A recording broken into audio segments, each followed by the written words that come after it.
Good morning, everyone. Welcome to Sunday in Portimão, round 4 of the Ferrari Challenge Europe, with, as you can see, clear blue sky, just a little bit of harmless high cloud in the very background. It's going to be a hopefully glorious day here in the Algarve. It's our 4th round of Ferrari Challenge Europe for 2024. From here, we head to the south of France and Le Castellet. Then it is into Germany and the Nürburgring before rounding out the entire season in the Emilia-Romagna region of Italy at the Imola circuit for Finale Mondiale.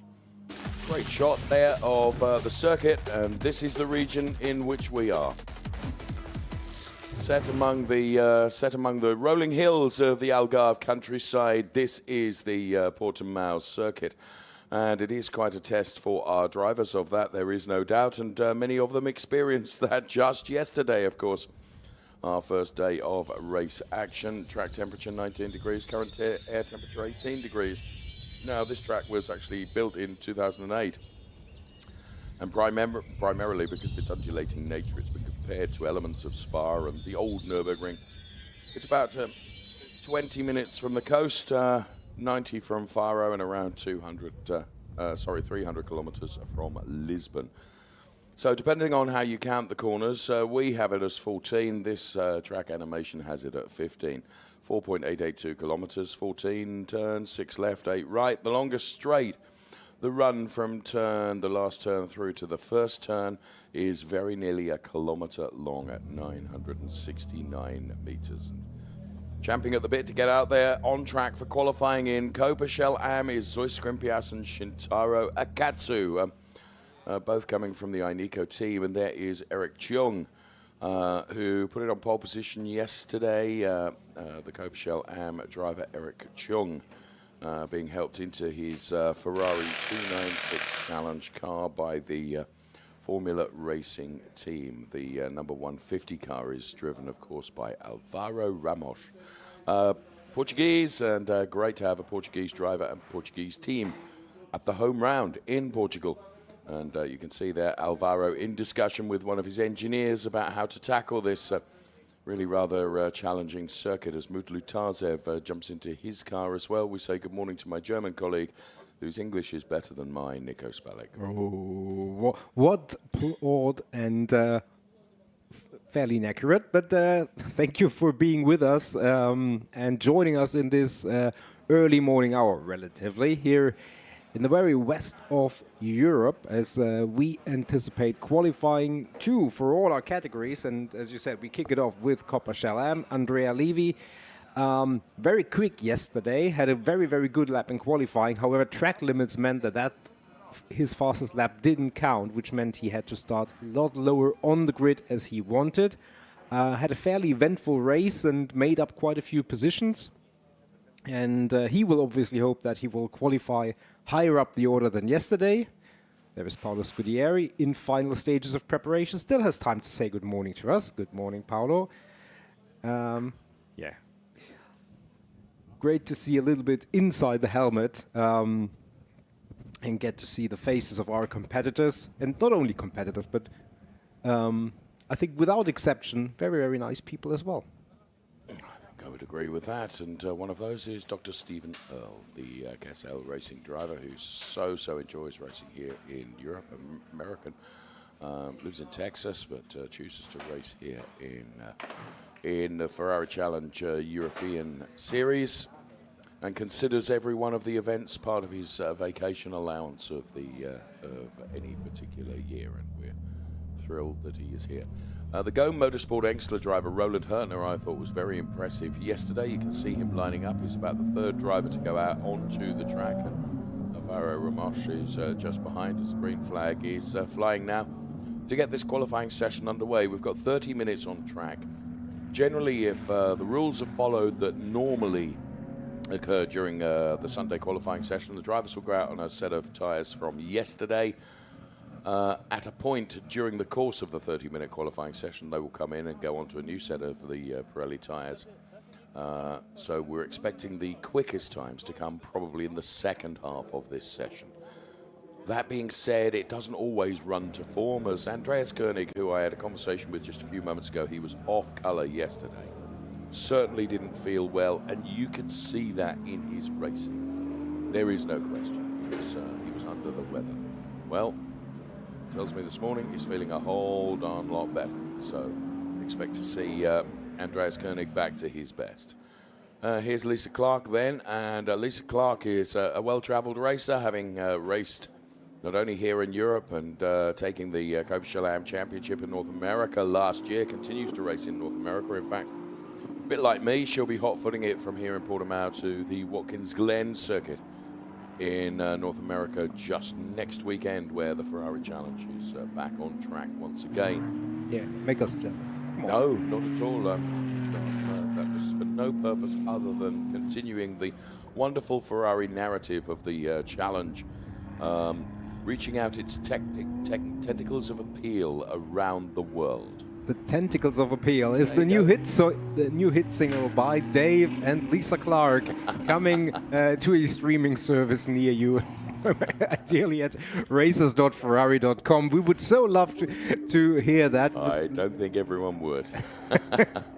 Zoe Scrimpius, who we follow as he finishes his outlap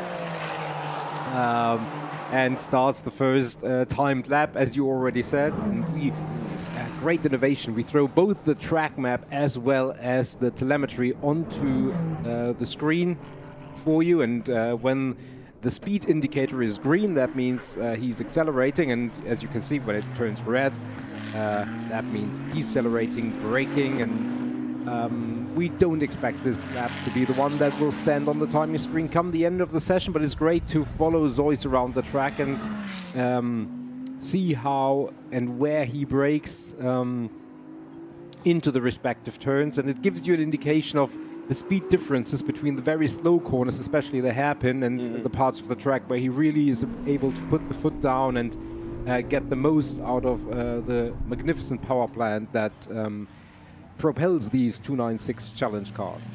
He has been something of a sensation in the Ferrari Challenge. Joined the Ferrari Challenge for the first round, hit the ground veritably running, and has not looked back since.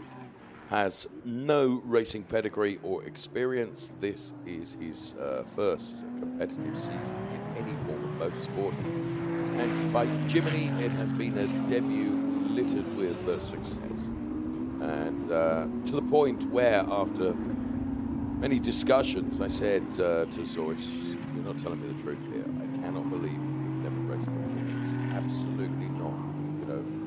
And yeah, he has been something of a wonder, and it's been a steep learning curve for him and the team. I'm not saying he hasn't had offs, because he has in free practice sessions, you know, where he's pushed really, really hard, and it has punished him, you know. So it's been a real learning curve, and a steep one at that. But both he and the team have endured this wonderful experience together, and what I find quite humbling, Nico, is the fact that he says, you know, I would not be the driver I am today were it not for the guidance and support that I have had from the team and the team engineers and coaches, and of course, right at the top of the team, Giorgio Sonagiotto himself is an outstanding racing driver, and Zois has taken advantage of everything that's been offered to him in terms of guidance, as it were. So, yeah, he's been something of a sensation. And, he will try and continue that with a qualifying session now that will give him, you know, you certainly wouldn't bet against him being pole, and you wouldn't bet against him certainly being on the front row, if not even pole. So at the moment it's Roland Hertner who is the quickest, but it's very early stages of this qualifying session. As I say, they're probably out on sets of tyres that we used yesterday, and therefore expect the really pinpoint times to come a little bit later in the session. There is Stephen Earl then in the number 100 car, very loyal to Cassell Racing. And we had a lovely feature in one of our programs yesterday about the Cassell team, and you know, when you look at the talent in terms of the driver base, it's matched equally by the talent of the teams that are part of the Ferrari Challenge, and I mean that worldwide. Yes, some really truly historic and heritage-laden teams of success. And Cassell is but one of them. Shintaro Akatsu, who was having breakfast at the same time as us this morning, is on something of a flyer. The best lap time is a 1:49.209 thus far, and that comes from Jan Sandman. Another driver, Nico, who has into the Ferrari Challenge. It really proves that the whole system of how you race in the Ferrari Challenge really works. Jan here, who we first met at the Winter Challenge in Abu Dhabi at the beginning of the year, where he raced and decided that he wanted to commit to an entire season of European racing. He's really made a very good entry into the European Series, and yesterday I was really impressed with his qualifying, really impressed with him in the race, and I think, his trajectory of success continues to shine up. For sure, and Jan Sandman also, to finish with that theme, also a driver engineered by Kessel Racing, and that just goes again to show how the inter-team collaboration works and the exchange of data and information. Yes. As, however, Roland Hörtner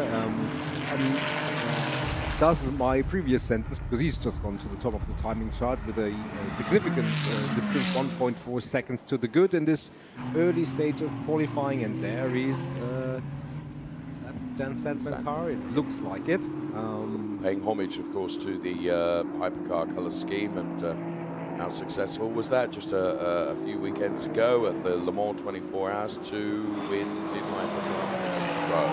And, a little bit later on today, one of the drivers from that successful outing at Le Mans will be joining us on the air, and that is Miguel Molina, who's with us this weekend. It's, of course, Miguel Molina and Antonio Fuoco and Niklas Nielsen, who were victorious. And of course, Niklas Nielsen, dare I say it, actually comes from this very series, the Ferrari Challenge. So there we are. Make of that what you will.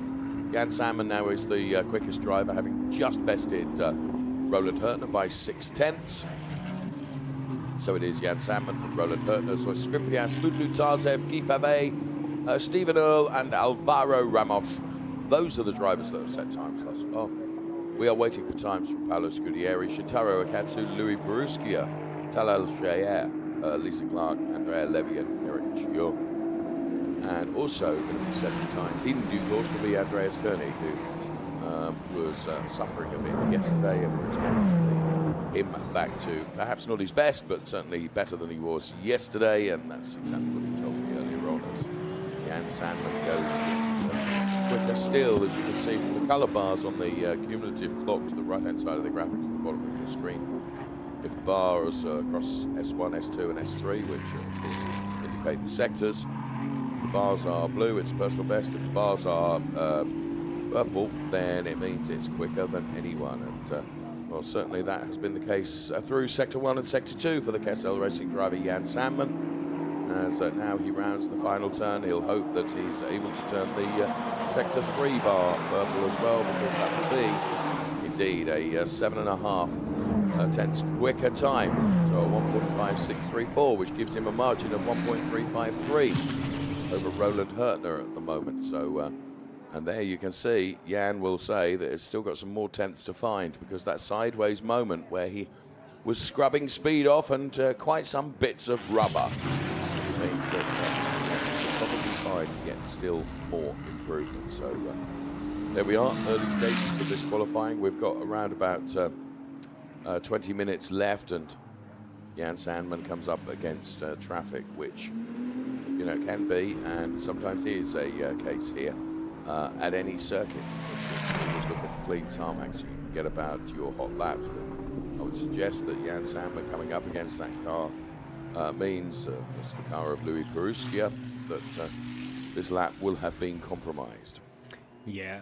However, we get into that phase where we already see, as you indicated, cars coming in for a pit stop, and that probably means a change of new Pirelli P0 tires. Just to pull out as a benchmark, yesterday's pole time came from Eric Chung, 1:44.528, so that's just over a second quicker than the time we currently have at the top of our chart. But again, we expect quicker times by virtue of having a new set of Pirelli P0s mounted onto our 296 Challenge cars. And there you can see, if you look at the left-hand side of your screen at the graphics, you can see a lot of P indications. So that means the driver is currently in the pits.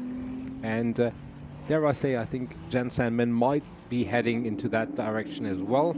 Andrea Levy, not so. Oh, a little bit of a sideways moment there into the final turn. And, well, dare I say, he aborted that attempt at a flying lap, I think. And certainly reduced the speed there. Well, Jan Sandman proves me wrong because he hasn't come into the pits. Well, see what I know. Not a lot. Similar amount to me, if I'm honest with you. Moto Lutase for ML Ferrari Racing then. Currently 4th fastest.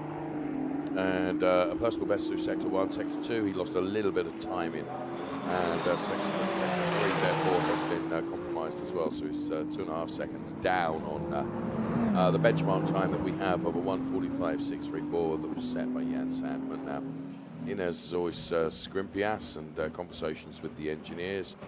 Will the car go up on the jacks now and a new set of tyres go on? I would think it's quite likely. 1:47.885 is the best to come from Zoe Scrimpy-Ass earlier. This is Jan Sandman, who is continuing to improve across both Sector 1 and Sector 2. He's taken very nearly 3/10 out of his previous best time. The last lap we saw him on, we knew was going to be compromised because he came up against traffic. So obviously going well. The Kessel driver, Jan Sandman, then 1:45.634 was his best time posted. And again, the back end of the car getting around. And this time, Jan Sandman scrubs a little bit more rubber off those Pirellis than he would have liked to have done.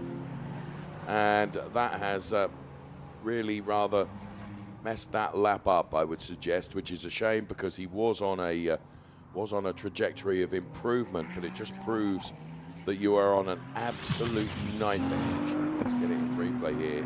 It was almost a 2-part slide. I just think it was the curb. He ran onto the curb, controlled the first slide, and then the second one, the back end, got away. He piled on the opposite lock in the hope of being able to power slide it around, which would have always compromised the lap in any event, and that is the second slide, and that is the slide that did for that lap for him. Yeah, absolutely, and well, good thing there was no impact. He didn't get the car into the gravel, and Jan Sandman is continuing, so he didn't dive into the pit lane, which he could have done, but he continues and will have another go in but a few moments. There we pick up Paolo Scudieri with that very familiar red and dark blue, almost purplish color scheme.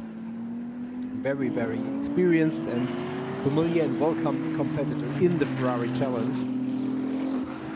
For the time being, has put himself not really in any meaningful conversation, doesn't have a time on our timing screen, so he is going to try and set a first time and then probably try and improve on that to give him the best starting position for later on. And there is the Lisa Clark car, and there again we see the telemetry as she goes into that hairpin, the slowest part of the track, and she accelerates out of there. And that is towards the end of the first sector, the beginning of the second sector.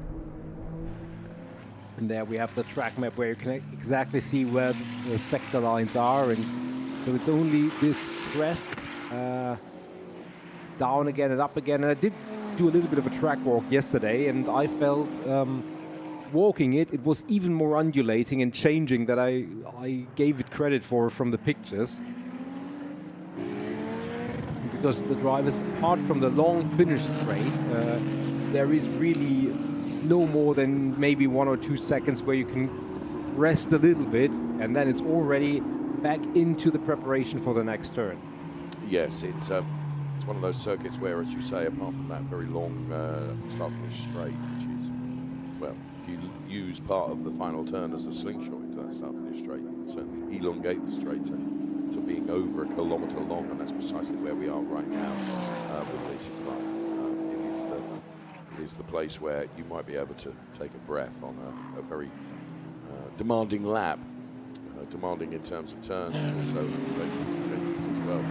Talal Shea has improved in Sector 1 and Sector 2, and he'll be hoping to do the same in Sector 3. He is coached by a very successful Ferrari Challenge driver, Max Blancardi, who, when I first joined the Ferrari Challenge, when the cars were powered by steam, Max was very much one of the top drivers, and remains a top driver today, and actually coaches both here in Europe, and he's another driver another coach that will be heading to Watkins Glen next weekend, and he'll be coaching out there as well. Henry Hummel, I believe, is his protege out there.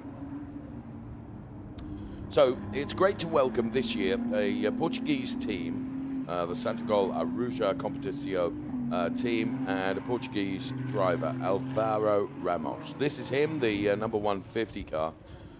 We spent some time with Alvaro over the course of the weekend, as you would expect us to, being we are here in Portugal. It is a home gig for him, and he is an absolute Ferrari enthusiast, and Portimão circuit. Loves the track, loves being part of the Ferrari Challenge, and I have to say it's a very welcome addition to have a Portuguese driver and team into the challenges. Paulo Scudieri has posted a time which gives him 4th fastest at the moment at 1:47.835, and we're into the 13 minutes left in this qualifying. So all of a sudden it's going to get very busy out there, because we've not seen times yet from, or meaningful times yet from some drivers. Eric Chung is winding himself up nicely. He's delivered a 1:46.544, which is 2nd fastest, and we would expect Eric Chung to be right up there. We would also expect Zoe Skrimpias to be right up there. And those drivers, and Andreas Koenig, another one that we would expect to be right up there. So there are still times to come from various drivers before this qualifying session has reached its conclusion. I am minded that a lot of rubber is being expended, and a lot of lap times are being deleted. Yeah, that is a very fair observation, as Paulo Scudieri with a good lap improves up to 2, and we have on screen the running clock on Eric Chung, and we pick up the Eric Chung car right there. Good work, guys, in the OB van. Thank you for everybody who make this TV production work, and everybody around who make this wonderful racing event work, both in terms of marshals, race control, Ferrari, Corsa Clienti organization, as I have time to continue that train of thought, as Eric has abandoned that lap, probably because of the traffic he came up upon, but certainly no longer pushing on this very lap. Yeah, it is a wonderful paddock, it is a wonderful event, and we have a few more of those coming up this year. We go to the Castellet in 3 weeks' time, we go to the Nürburgring, and then the Glittering World Finals in Imola at the end of October. So if you can somehow spare a weekend, come and join us. We would truly appreciate you being there. And with that, Eric Chung is now back at a quicker pace, and there is Zois Skrimpias, the Greek wunderkind, almost. And he is not on a flying lap yet, but he has just come out of the pits and is getting ready to launch his assault on pole position. He's certainly out of position at the moment. It's P9 in the times for Zois Skrimpias. However, we are seeing improvements for Andreas Koenig and Paulo Scudieri and Eric Chung. What they need to do, of course, is maintain the car's position within the white line so they don't pick up a track limits penalty. And a track limits penalty in qualifying is pretty severe, because the lap gets deleted. So you can put all your focus and all your efforts into one lap, and just running a bit wide means that all your endeavours will count as naught, because the lap time gets deleted. So Zois Skrimpias hoping to improve. Currently it is Jan Sammer, the 1:45.634, that tops it with just less than 10 minutes to go. Andreas Koenig back to being where we expect him to be. He's 2nd fastest. Then it's Paulo Scudieri. Then it is Eric Chung, ahead of Roland Hurtner, Shintaro Akatsu, Mutazev, Stephen Earle, and then we find Zois Skrimpias running at the moment. Follow the Shintaro Akatsu car. the number 115 car. Shintaro doing a good job here in qualifying. He's currently 6th fastest and hoping to improve. Well, his first sector was a personal best. His second sector he lost some time in. So if he can put it all together in the final part of the track, then this may still be a further improvement for Shintaro Akatsu, who is P6 as we speak, and crosses the timing line now, and well, he does not improve, he stays P6. So Skripjas, this lap is not going to do it for him, in my opinion, looking at the cumulative times. Sector 1 was good, but sector 2 not so good. And traffic all of a sudden becomes more of a poignant problem, potentially, for all of our drivers in the remaining 8.5 minutes of this qualifying. As Zoe Skripjas crosses the timing line now, it's currently P10. It could be an improvement, but it isn't, because he's very nearly 30 seconds down. I think he's got relatively clear track ahead of him. I'm looking at the GPS tracking map in the studio here, and I think he's going to be okay, assuming that no one ahead of him chooses to slow significantly. Certainly someone that wasn't slow through Sector 1 is Andreas Koenig. His Sector 2 is not where he would like it to be. Can he bring it all back in Sector 3? Andreas Koenig is currently down there in P3 with a 1:46.195 his previous time. So, of course, his target time is now, it was the Jan Sandman time of 1:45.634, but that's just been bested by Eric Chung, who's delivered a 1:44.987. So a full 6.5 tenths quicker than Jan Sandman. And here comes Andreas Koenig. Now, it was 3rd fastest. It stays 3rd fastest. It's about a second down. But Zoe Skripjas is on a hot lap now. We can see through Sector 1, better than anyone. Sector 2, a personal best. And Zoe Skripjas at the moment is languishing in P11 as we see. Crossing the line there, the car of Shintaro Akatsu, who's 4th fastest. We're keeping an eye on the bars at the bottom of the screen and the graphics there as we watch Zoe Skripjas on something of a charge. He's into the final sector now. And the Ainiko Rapata Corsa Ram team as we pick him up now through the final turn and heading for home.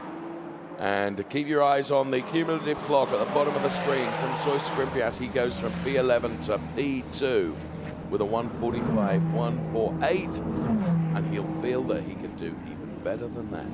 Yeah, I'm sure. And we have lots of personal bests, lots of purple sectors. Those include Shintaro Akatsu, who we just saw coming around the other time. There is Andreas Koenig. He is one of them. Another one, Eric Chung, currently in P1. He's also pushing again. But you can see 2 purple indications on the graphics for Andreas Koenig. That means he's really, really quick. There was a car in front of him. Will that hinder him?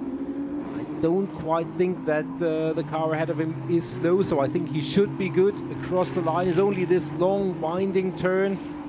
And then it's full throttle now to the start-finish line. It is a short way. The finish line is very much to the beginning of the lap. It's not the first white line you can see, but it's quite directly after the pit entry, and that means Andreas Koenig from P8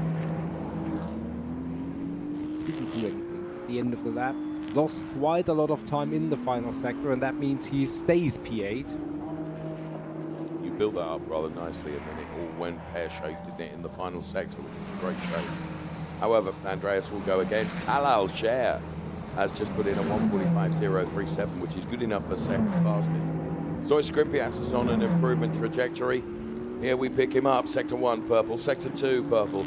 He's been relegated to P3 with his previous 1:45.148, so he's hoping to go quicker. He has got a car in front of him. I think it's the Louis Borussia car, but it won't hinder him. And sure enough, it doesn't hinder him as he delivers a 1:44.268, which has taken a full 7 tenths out of the previous best time, which came from Eric Chung. And Talal Sher now is 2nd fastest at 1:44.786, so he's improved and is now within 5 tenths as we look at the Roland Hurtner car now. And Roland Hurtner is another driver on improvements.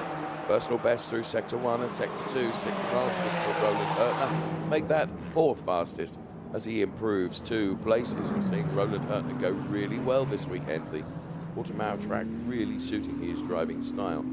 3 drivers in the 44s. They are Zoe Scrimpias, Tal Alscher and Eric Cheong. And here comes Jan Sandman. He had a bit of a sideways moment, you may recall, in the earlier part of qualifying. Well, no such things now, although he has got a track limit against him, so this lap is likely to be deleted. And, well, the Sector 3 didn't work for him anyways, but he will go again. Still time for him to do that. Here's Paolo Scudieri, who earlier on in the qualifying session, you will have remarked and noted that he was right up there at the sharp end of it. Paolo Scudieri at the moment is P11. He'll be hoping within the 3.5 minutes that remain to be able to afford and offer an improvement. So, with the clock ticking down, it's going to be very busy towards the end of this session. Only 2 drivers have brought the car into the pit lane. They are Mutlu Tazev and Lisa Clark. To the best of our knowledge, every other car and driver combo is out there on track, which means a premium is finding track space near tarmac. So Zoe Scrimpias goes for another time lap now, having posted a 1:44.268. He's dissatisfied with that, and here comes Jan Sandman then, who, if he can keep it within the white lines, and thus far, dare I say it, there's no indication on our timing screen that Jan Sandman has violated any of the track limits. And Sector 1 and Sector 2 for Jan Sandman are both purple, Nico. This is looking pretty good for him. Yeah, this is really looking good for him. He was quick for the first 2 sectors the last time around, whereas you said he had a track limit. He's even quicker now, and that means if you can hold it together and it's only a few more meters to do, then he is certainly in line for an improvement. Will it be enough for P1? And oh yes, almost 7/10 to the good with only 2 minutes and a few seconds remaining. Jan Sandman really lays it down for what's possible. That's 7/10 quicker than yesterday's pole position, so really, really quick and good lap time. That's going to be a tough ask for anybody to overcome with only 2 minutes remaining. Yeah, great driving from Jan Sandman, a 1:43.589. Absolutely nailed it. And kept it within the white lines. He realized that, he possibly compromised a previous lap by exploring the track limits. Here's Zoe Scrimpias, who will be dissatisfied that someone else has beaten him to pole position. Now, Zoe, he's going to be able to go again because he crosses the timing line with 1.5 minutes remaining. But his last lap time, which I think was more of an installation lap for this lap, I think this is the one that potentially he could try and wrestle away that pole position. However, it's got to be done now because he will not get the opportunity to go again. So it's Jan Sandman from Zoe Scrimpias and Tal Alscher. Eric Cheong, Roland Hurtner, Shintaro Akatsu, Alvaro Ramos with a very good qualifying. And here comes Andreas Koenig, and Sector 1 was not so good. Sector 2, we're about to round out Sector 2, that equally not so good. Is he going to be able to cross the timing line with any time left? It's going to be very, very close as to whether he can get another lap in before the checkered flag is out on the session. But in truth, he is going to need another lap if he can cross the timing line within the next 30 seconds, which would enable him to have another lap.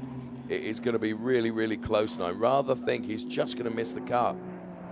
Let's see. I hope I'm wrong. I hope I'm wrong. No, he is going to be okay. He is going to be able to go again. So Andreas Koenig sets himself up for what will be his final attempt because the time has run out.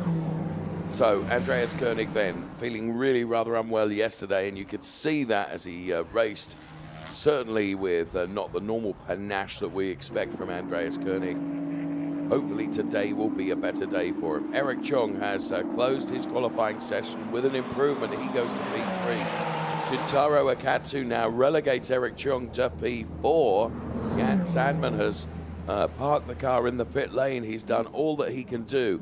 Is it going to be enough for him to retain that P1 position and for him to earn not only the point that goes with pole position, but also the Rotiform Pole Position Award. He would be thrilled if he can do that. And yeah, he's looking pretty happy. It will be interesting as we look at our timing screen to ascertain what Andreas Koenig is doing out there. And at the moment, he's not coloring any sectors, which means that in all probability, it's going to be Jan Sandman that is going to be on pole position. It will be his first pole position of the season here in Europe, and richly deserved as well. As a super driver and a super guy, and you can just really see how over the course of the season he has improved and improved. So Jan Sandman from Zoe Skrimpias, from Shintaro Akatsu, then it is Eric Cheong, Talal Scher, Roland Hurtner, then Andreas Koenig. And here we can see super slow-mo of the 186 Kessel racing car of Jan Sandman, who goes to the top of the timing. And there's Zoe Skrimpias, who just could not get the pole position today. Still a front row start, but by Zoyce's performances, it was quite a margin between P1 and P2. Very nearly 7 tenths between P1 and P2, which are margins greater than we have been seeing in qualifying. So quite clearly, Jan Sandman just was able to put everything together. He's done that, he's achieved it, and he is P1. And will receive the Rotiform Pole Position Award, and of course the additional point you bank for qualifying in and on pole position. So there the Alvaro Ramos car is put back into the Arujo competition garage.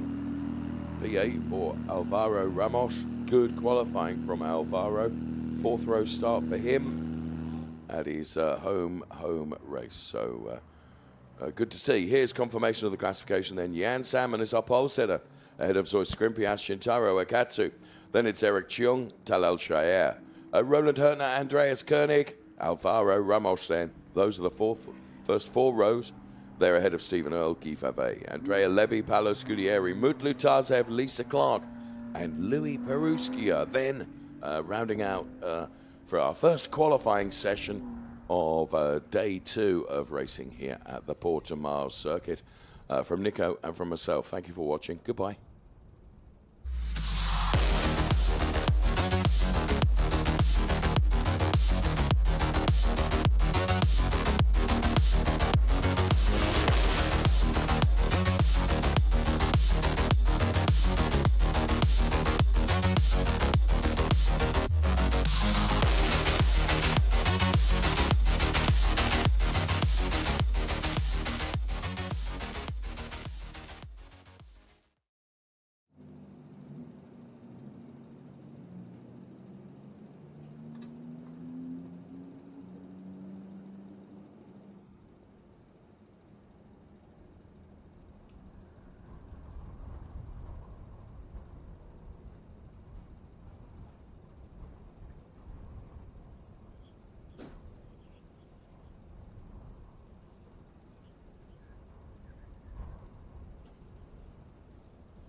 Fica avanzando, é isso.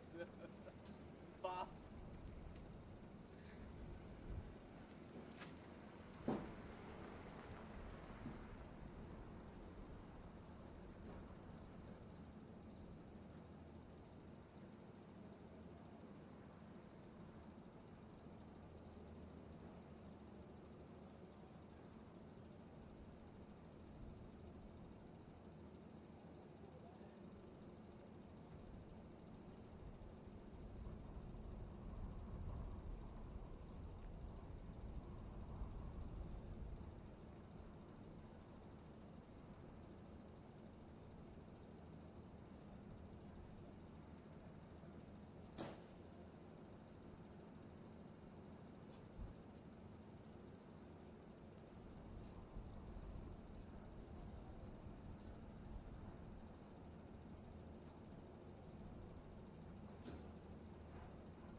Hello, everyone, and welcome to the discovery of the Portimão circuit. Round 4 of Ferrari Challenge Europe for 2024. And here we are then in the Algarve region with not one cloud in the sky. Beautiful blue sky and great conditions for our qualifying session for our Trofeo Pirelli and Trofeo Pirelli Am drivers here at round 4 before we head off to the south of France for Le Castellet, then it's Nürburgring and Imola. I wonder if we'll have skies like this at the Nürburgring in September.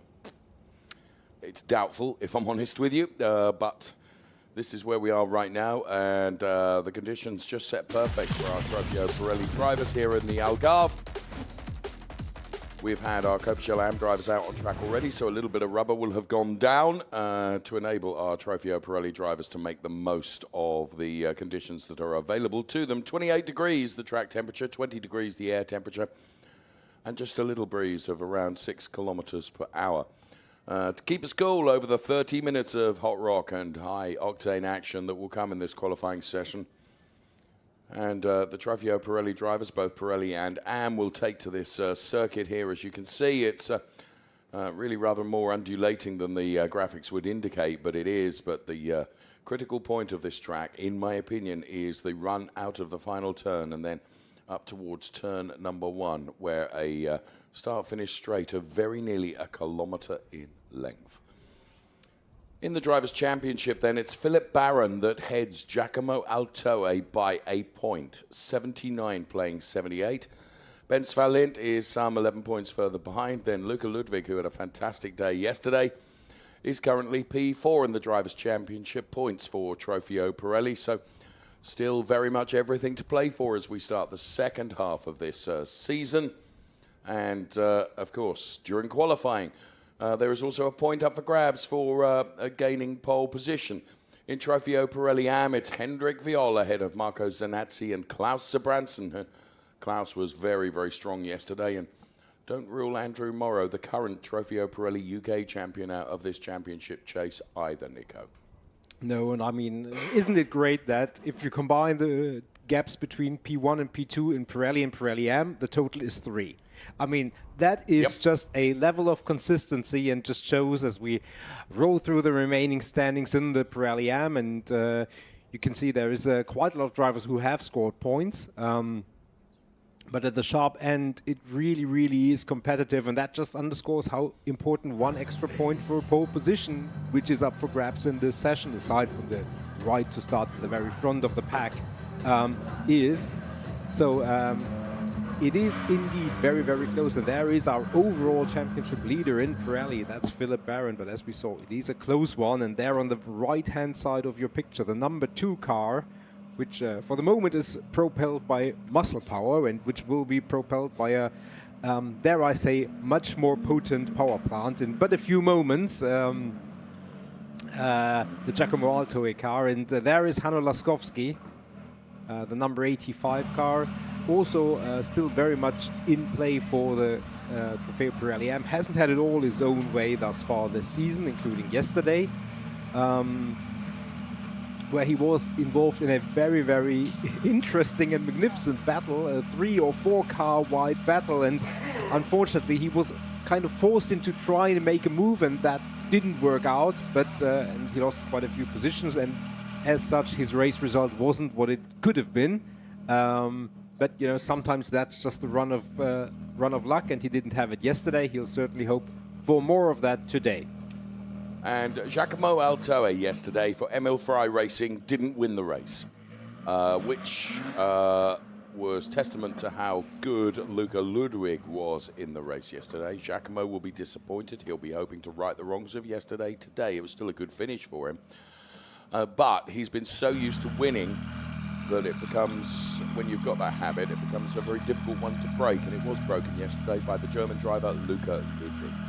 So Giacomo Altoe will be out for qualifying. That's a nice piece of shot there through the iPhone of one of the race fans here as Philip Barron then gets ready to get out on track. He, of course, is team boss of Barron Motorsport. He's been a very successful driver in his own right and continues to be so. As the focus then on Hanno Laskowski's inside his crash helmet. You can see Andreas Berg Sorensen joining the queue of cars that are now released onto the track as we get a green light. Generally speaking, the format in these 30-minute qualifying sessions are and is thus. Drivers will go out on a set of rubber from yesterday. Then at some point, potentially halfway through the session, they will come in, put a new set of tyres on, scrub them up over a couple of laps, and then go for a hot lap. That's what the textbook says. Does everyone adhere to the textbook? Not always, of course not. And there you can see the Luca Ludwig car and Nico, if I'm not mistaken. It looked like Luca got a brand new set of tyres on straight away. Might be wrong. I just thought on the front, when we looked at the front of the car, it looked like it was a Pirelli that was still labelled up, which is generally the case, isn't it? They retain the labels and then they get scrubbed off as they go out on the track. So I might be wrong. There's Ines Rule, who is a team manager of Baron Motorsport, and a very dedicated and hard-working team, and that is Laura Villas. New livery for Laura this weekend.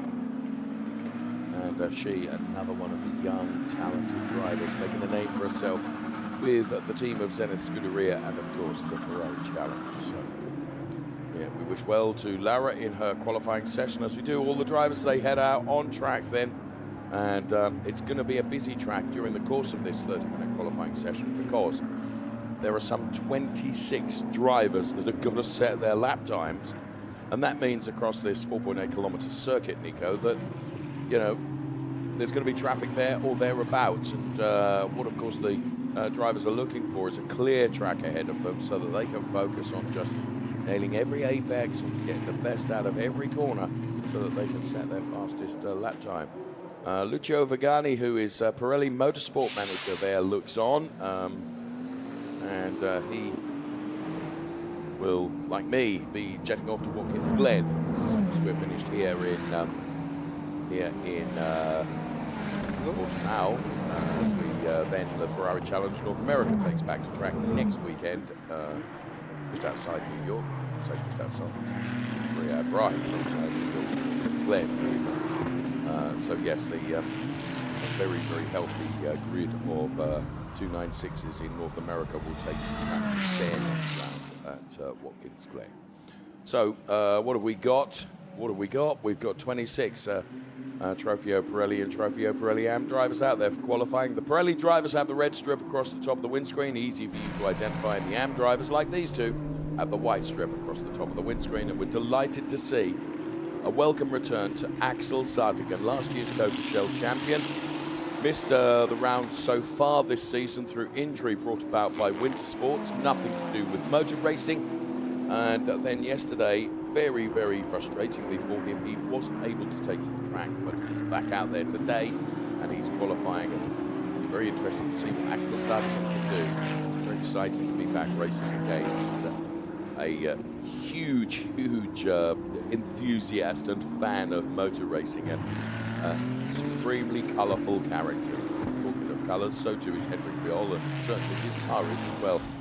I must say it's one of my, I'm not allowed to have favourites, but say the mix of purple and Dayglow yellow really work on the 296 of Scuderia Prague driver Henrik Viol.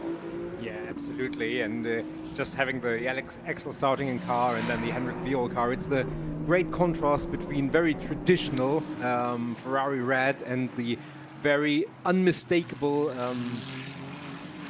livery that Henrik Viol sports. And both have their fans, and I'm a fan of both. So you can have it both ways sometimes, and that's one where I choose to have both. Max Mugelli, a little bit more on the conservative side, with the red as the base color for his car, and the base color being operative for Max Mugelli, who's got such a base of supporters. There's hardly a bit of blank color on there, because all of the logos that Max Mugelli attracts, and he's a great guy and a great driver as well. So Max Mugelli, you can see here from this onboard shot that he has a rear view screen rather than a rear view mirror. That's because these are wonderful 296 cars are equipped with a huge safety bulkhead behind the driver, which means that you cannot hang a traditional rear view mirror. And the drivers have actually cameras cameras in the back of the car which project an image that we can see on that screen as we ride on board. Every driver tells me that the image they see on the screen is vastly superior to that you would through a rear view mirror. So more comprehensive and offers them a better indicator of what's going on behind. Well, at the moment, nothing is going on behind Max Pirelli, and nothing is going to hamper him in front either. And proof of that is the fact that he is going very, very quick through Sector 1. In fact, quicker than anyone, but it is the early stages of this qualifying session. And in the early stages, the returnee, Axel Sardigan, has gone fastest thus far with a 1:44.295. So Axel knows how to pedal a car, that's for sure. That's why he won the Coppa Shell Championship last year, and he's been elevated into Trofeo Pirelli. And by his own admission, it's quite a task up against these drivers, but it's one that he relishes and that he applies himself to with gusto and 100% of the metaphorical bottom kicking from his driver coach Daniele Diamato himself, a former Ferrari Challenge champion. Yeah, and we had a nice piece about this combination about Axel Sardigan and Daniele Diamato in one of yesterday's programs, actually the Pirelli race. If you want to go and find it on YouTube, please, we encourage you to do that and follow all our activities at races.ferrari.com, as the drivers are getting to the early stages of this qualifying session, trying to go through their preparation cycle, setting a first banker lap, and Marco Zanazzi is doing just that with purple sectors 1 and 2, and he's already it says second here on the graphics, but it's also P1 on the left-hand side, so I think he's currently quickest for the moment. He's trying to stretch his legs and improve that gap even further. Before, as you said, probably they will come in and change to a new set of Pirelli P0s. Also, a little bit of an unwritten rule. It's generally the M drivers who go out early, and the Pirelli drivers, many of them, leave it rather late. We have been philosophical about the benefits and drawbacks of that strategy in terms of red flags throwing you off your plan, as we have a look at Klaus Sebranson with a great performance yesterday. Yes. Meanwhile, Ben Valent has put it on P1, the first Pirelli driver to go to the very sharp end of our timing screen. As you can see on the left-hand side, that's indicated by the red base color beneath the numbering. Yes, but I rather think Benz is lap allowed track limits, so he has that lap time taken away, which is a real punishment. Track limits, get it wrong and you get outside the track limits, then you lose that lap time. It gets deleted. Now, I was really impressed with Angelo Fontana yesterday, Nico, who we watched right now. Had a very, very good race. It was for a points-paying position, but Angelo was really mixing it, and I really enjoyed watching and calling that race, because Angelo Fontana was out there with 2 or 3 other drivers, and they were fighting over this P5, 6, 7 places. But it was such a compelling battle, and Angelo Fontana then currently 3rd fastest, and he took 7 100ths out and has improved a bit. Now this is Luca Ludwig, who will be buoyed by the confidence of taking his first victory in the challenge this season yesterday, and it was richly deserved. It was the move of the day, in my opinion, when he got past Giacomo Altoe. They'd been having this real battle together for lap after lap after lap, and Luca is still a young driver, but a very experienced driver, up against Giacomo Altoe, who is, no question about it, a young rising superstar. So many young drivers choosing the Ferrari Challenge to elevate their aspirational motor racing career, and Luca Ludwig then victorious yesterday, and he posts a time which is quickest in class, a 1:44.057. But it's not quickest overall, and we often see this. Such is the closeness between the Pirelli and the Pirelli AM drivers in terms of pace. We have Axel Sardigan and Klaus Sebranson, the very car that you're looking at right now, who overall are quickest with a P1 and P2 currently. Yeah, this lap from Klaus Sebranson is not going to figure because he has a track limit warning on that very lap, so that means no further improvement possible. Klaus Sebranson has had a very interesting season already for the right and the wrong reasons. Yes. He's had some very unfortunate moments. including some mistakes he made, which he readily admits, but he also has been extremely quick, and the last 2 races really are textbook of how to make the most of your opportunities. And as Giacomo Altoe is now taking P1 1:43.503, so he tells the M drivers, well, listen guys, it's not time to take over, I'm still here. And the thing is with Giacomo, as we've seen from qualifying sessions throughout the year thus far, Giacomo, he goes out, installs, does a lap, parks the car. Generally, you know, he really conserves his tyres in the race.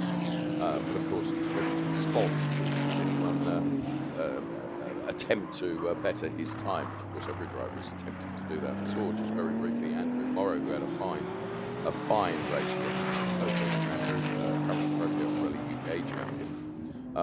And we're watching Klaus Branson right now, who's currently second fastest in class, third fastest overall.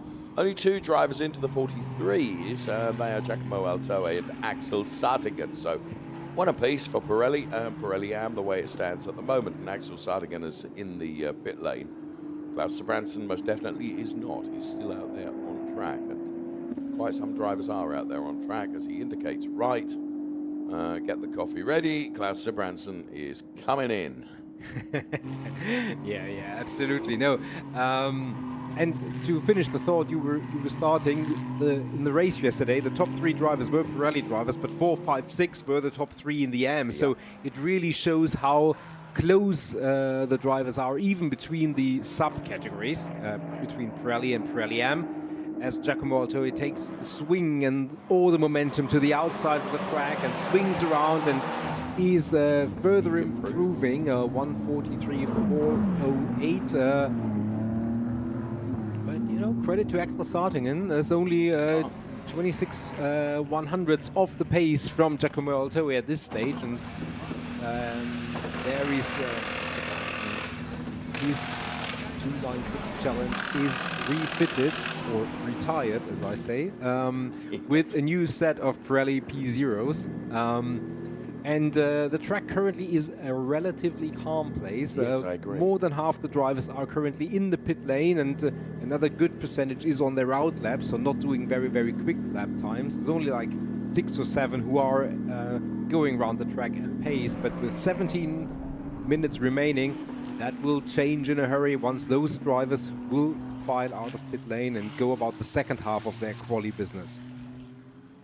You so eloquently sum it up correctly. Yes, we continue to watch Giacomo Altoe. Then in this qualifying session for our Trofeo Pirelli and Trofeo Pirelli Am drivers around the undulating Portimão circuit. You're very welcome. So pleased that you've joined us for qualifying. Of course, the Trofeo Pirelli race to come a little bit later on. This is Lucia for Radici Automobili. P4 currently in Trofeo Pirelli. And while we're talking about how close it is between Pirelli and Pirelli Am, big good shout out to the Corsa Clienti management team who, they look at data and they look at previous performance and expected and anticipated performance before deciding in which category to place each driver. And generally speaking, Nico, I think they get it about right because there is just the tiniest of margins between whether you're Pirelli or Pirelli Am. Age plays a part as well, of course it does. You know, when you consider that there is, as you said, just 26 100ths between Giacomo Altoe, young, whippersnapping superstar in the making, and Axel Sartingen, who is not. That's remarkable. And credit to Axel still being able to mix it within 26 100ths of really young drivers.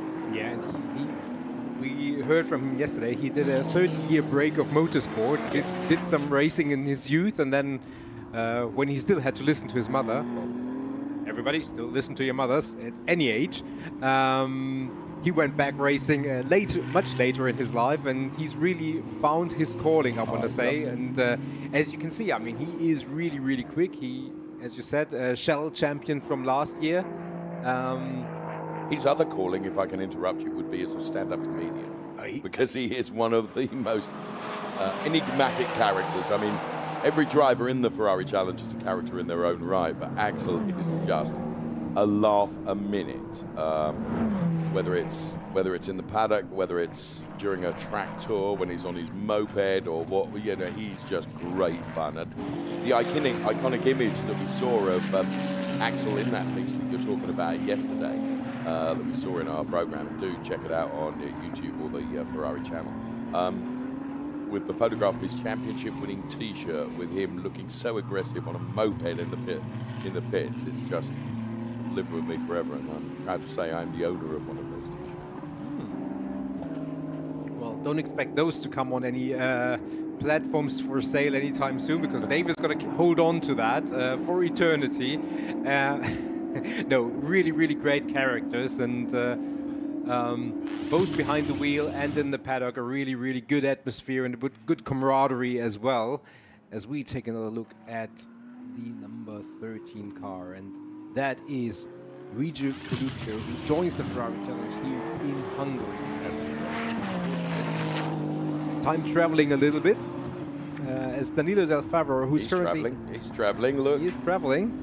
Sector 1, better than anyone. Sector 2, a personal best for Danilo Del Favaro. He was also in some of the battles yesterday, and it was an absolute joy to be able to call the Trofeo Pirelli race yesterday. It was such good fun.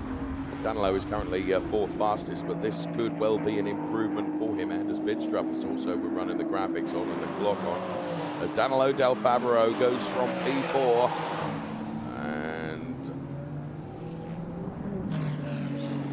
and stays P4. Stop on Danilo Del Favaro, so he stays P4 within class. Giacomo Altoe, Axel Suding, Klaus Sabranson. It's Luca Ludwig who's 2nd fastest in Trofeo Pirelli, but 4th fastest overall. Here's Anders Bidstrup then, Formula Racing. Welcome. Delighted that you're racing in the Ferrari Challenge. Great to meet you guys over Thursday and Friday. And who is going quick here? It's great to see who are on projected improvements. And Anders Bidstrup then closing out that lap. So Giacomo Altoe remains P1. Then it's Axel Sutherland, Klaus Branson, Luca Ludwig, Marco Zanazzi, Luigi Coluccio, also making his debut at the Ferrari Challenge this weekend. Ahead of Danilo Del Favaro and Max Mugelli. Angelo Fontana and David Akabadze round out the top 10. And David Akabadze in his all-yellow car was another one of the drivers that was involved in some of those battles yesterday that was so compelling and enjoyable to watch. Now, Jakob Bidstrup has just gone 3rd fastest, but 2nd fastest in class. So well done, Jakob.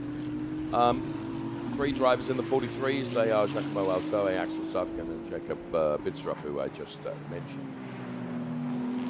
And we've got just under 12 minutes of this session remaining, so we're expecting still some changes to come, Nico.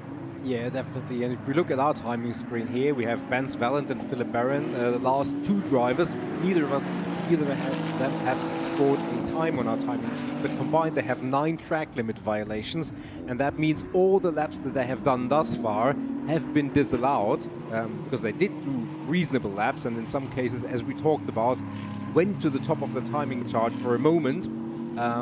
So 11 minutes remaining. That means there is obviously still time to do something about it, but you get into that somewhat perilous position where a red flag and a car in the gravel can really unsettle what you're trying to do. So everything to play for with 11 minutes remaining, as we see further improvement, and Dylan Madler is one of those who is on a mission. Yeah, he's on a mission, actually more of a mission today, because yesterday didn't go his way. He ended up in the gravel trap through no fault of his own. So the collection and Ferrari of Miami driver Dylan Medler, who is pushing his 296 around here now, rounding out the lap. He's currently 4th fastest in class. And Dylan Medler is hoping to improve, and he does improve by going 2nd fastest in class. So well done to Dylan Medler, well done to the Pellin Racing team, the team that run, of course, by Stefano Pellin and Dylan Medler. back to where we know he is capable of being. And bearing in mind, he's leading the championship in North America at the moment, coming to Europe because he really wants to pit himself against what he considers to be the best Ferrari Challenge drivers. And he says, to do that, I've got to race not only in North America, but I've got to race in Europe as well. And I'm experiencing tracks that are very, very different to those that we have in the States. So fair play to him. It's a big, big commitment, and a commitment that he is relishing, it has to be said. Jakob Bidstrup, who makes his debut in the Ferrari Challenge this weekend, Nico, is making his debut with fireworks, I would say, because look at those Sector 1 and Sector 2 times. Yeah. Oh, he lost the back end of the car. Sorry. Yeah, just for a moment, but he kept it together nicely. So he was half a second quicker than the current pole time from Giacomo Altoe after 2 sectors. So he's still, even with that light error, he still has a chance certainly to improve and maybe vault himself all the way up to the current standings. We will see in but a few moments as the time stops with a 1:43. Wow. 1:39, and indeed that is a new P1. Half a second was it after 2 sectors. He did lose a little bit of time, but still P1. There is Hendrik Viol, championship leader, Pirelli. Indeed, and he's a P12 at the moment, and he won't be happy with that. We know that he's capable of so much more, the Scuderia Praha driver. Sector 1 was quicker than anyone. Sector 2 was a personal best. We're expecting a big, big improvement from Hendrik Viol.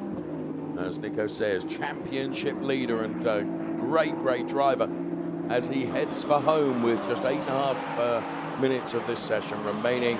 He goes from P12 to P1, Nico. I didn't see that coming because of the middle sector, a 1:42.7, the first driver to put it into the 42s. May I say, we have got 3 Pirelli AM drivers quicker than any Pirelli driver currently. Absolutely. And now we have 26 drivers entered into this qualifying session, and all 26 are out on track. So traffic is going to be monumental over the next 7 minutes, 50 seconds, plus whatever lap you are currently on. There is Jakob Bidstrup. He was unseated from P1. He is going again. First sector, very good. Second sector, good, but not quite as good. There is traffic ahead of him. That traffic may or may not hinder him. But in any event, he's still got another chance after that. We see personal bests, overall bests. This is going to be fast and furious. Fast and furious as Ben Spalint has gone quickest for our Pirelli drivers, but it's still P4 overall as Hendrik Viol takes even more time out of his previous best. It's a 1:42.7 for the Scuderia Praha driver. Well done to Hendrik Viol, and he's hoping to improve still further. Hendrik Viol from Jakob Bidstrup, from Marco Zanazzi. The top 3 are all Trofeo Pirelli AM drivers. Then it's Ben Spalint and Giacomo Altoe. But now Klaus Sebranson banks a 1:42.749, Nico, which is second fastest. So now we have 4 Pirelli AM drivers ahead of the Pirelli drivers. And Hendrik Viol, well, he's on a improvement delta at the moment. But it didn't work out in the end. The final sector didn't go the way he wanted it to. Wow, what a qualifying session this is with 6.5 minutes remaining. Here comes Axel Sardigan for Frank Herter Racing as he heads towards the timing line and breaks the timing beam. He goes third fastest with a time which has been disallowed, presumably a track limit excursion for Axel. So he's got to go again. Bear in mind, every lap that these drivers take in qualifying is taking a further lap of rubber out of the tyres. We ride on board with Klaus Sebranson, who is currently second fastest. The best of the Pirelli drivers is Ben Spalint. And it's Luigi Coluccio who's second fastest for the Pirelli drivers. Of those two, both beating Giacomo Altoe. And yesterday's race winner, Luca Ludwig, is P5 in class. Yeah, and our race winner from race 2 in Jerez just 2 weeks ago, Philip Barron, is plumb last, P26, not even on your graphics.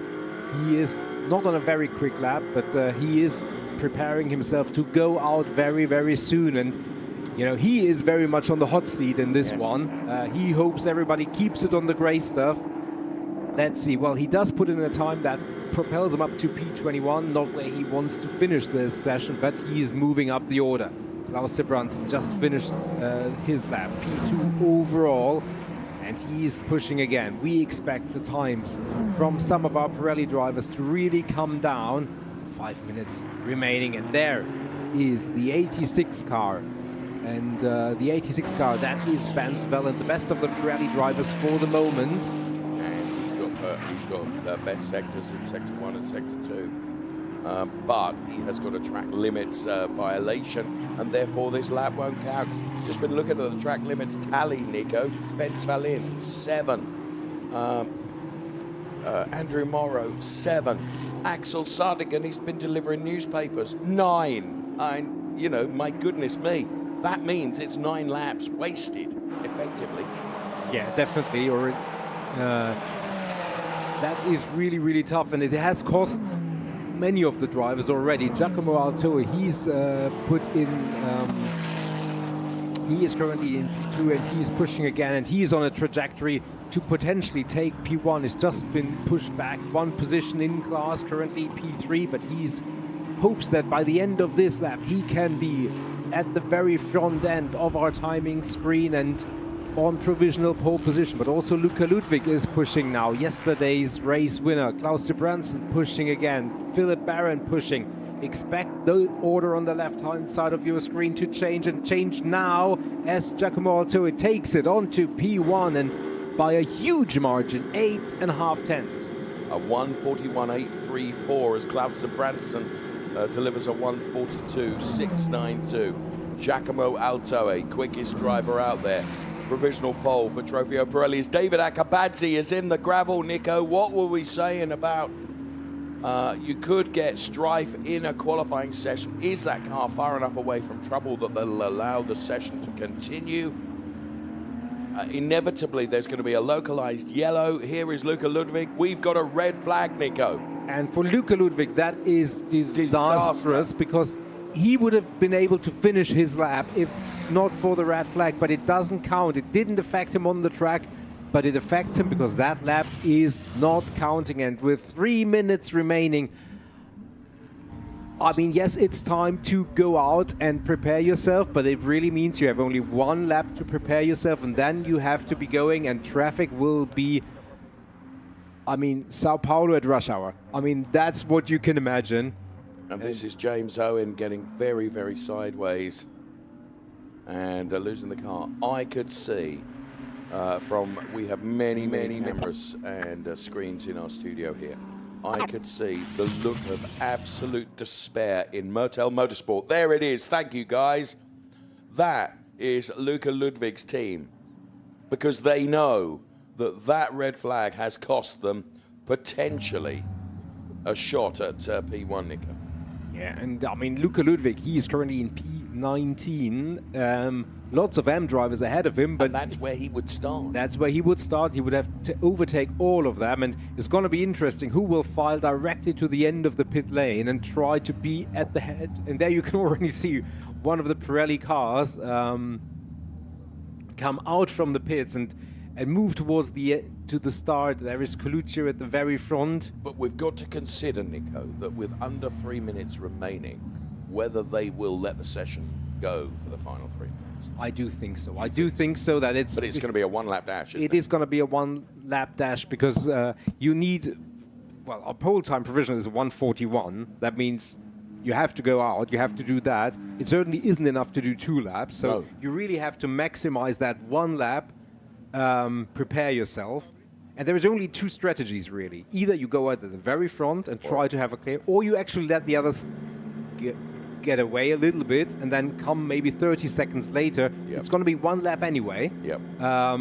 So you kind of have to balance that out. The problem is if you're at the end of the crocodile and someone has a moment or whatever, it's perilous.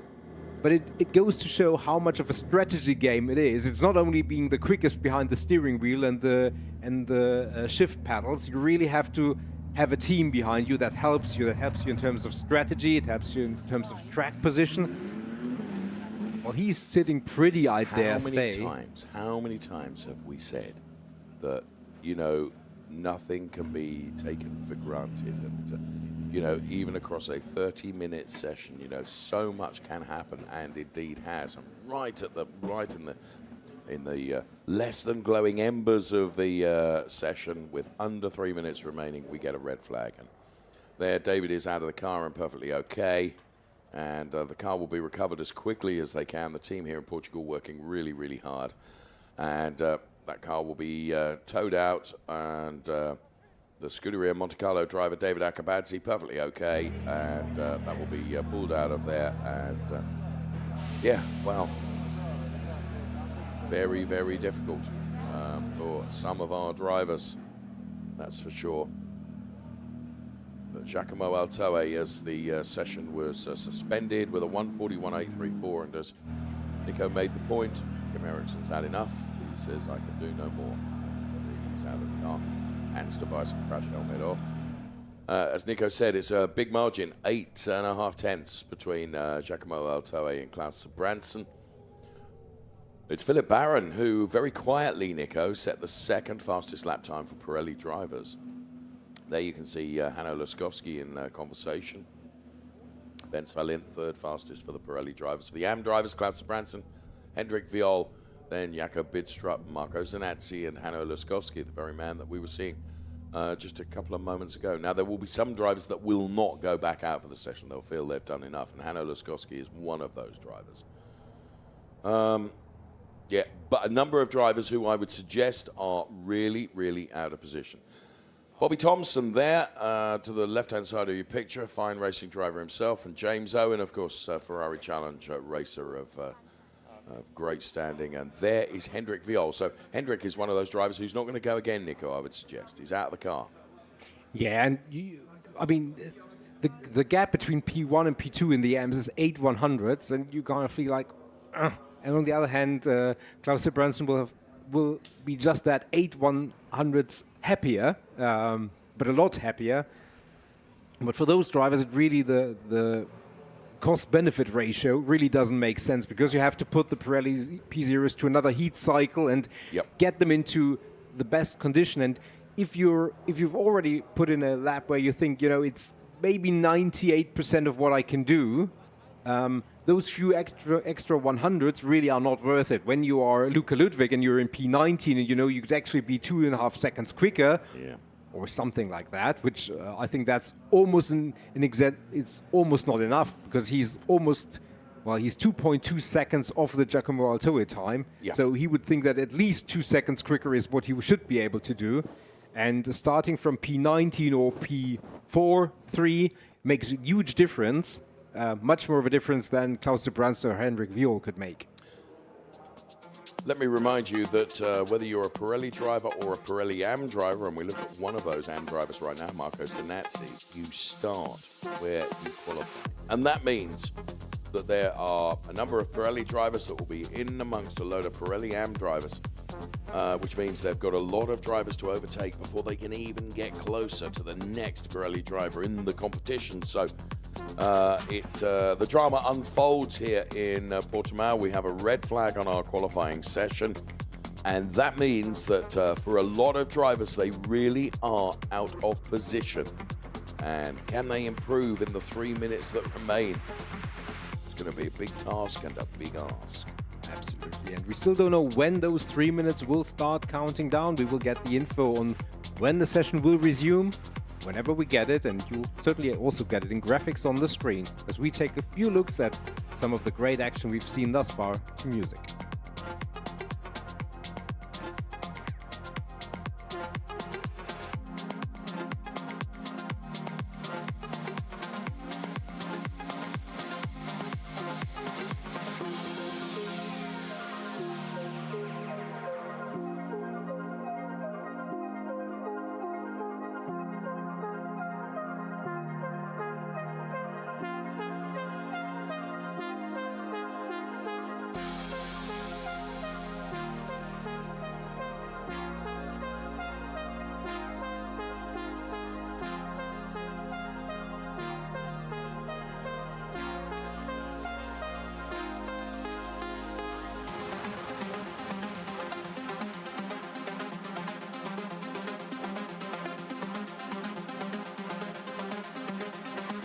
So we receive the information from race control that the session is going to restart at 10:37. So literally 2 minutes from now, as we continue to look at some of the great images that we have stored and archived from that qualifying session. And there indeed is the number 23 car of the Scuderia Monte Carlo driver, David Acabazzi.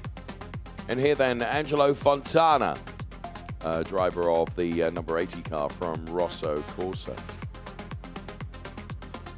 So when we have got to 10:37, which is in exactly a minute and a half from now, we will have nearly 2 minutes and 56 seconds for all the drivers that so wish to come out of the pit lane and try and bank a lap that improves on where they're at. Dylan Medler is one of those drivers. Max Mugelli is one of those drivers. You can see it's quite busy down there in the pit lane, where we are just 1 minute away from the session restarting. There is the team from the collection and Ferrari Miami and Dylan Medler's team down there watching on. And nice shot there. So confirmation that the session will restart in exactly 45 seconds from now.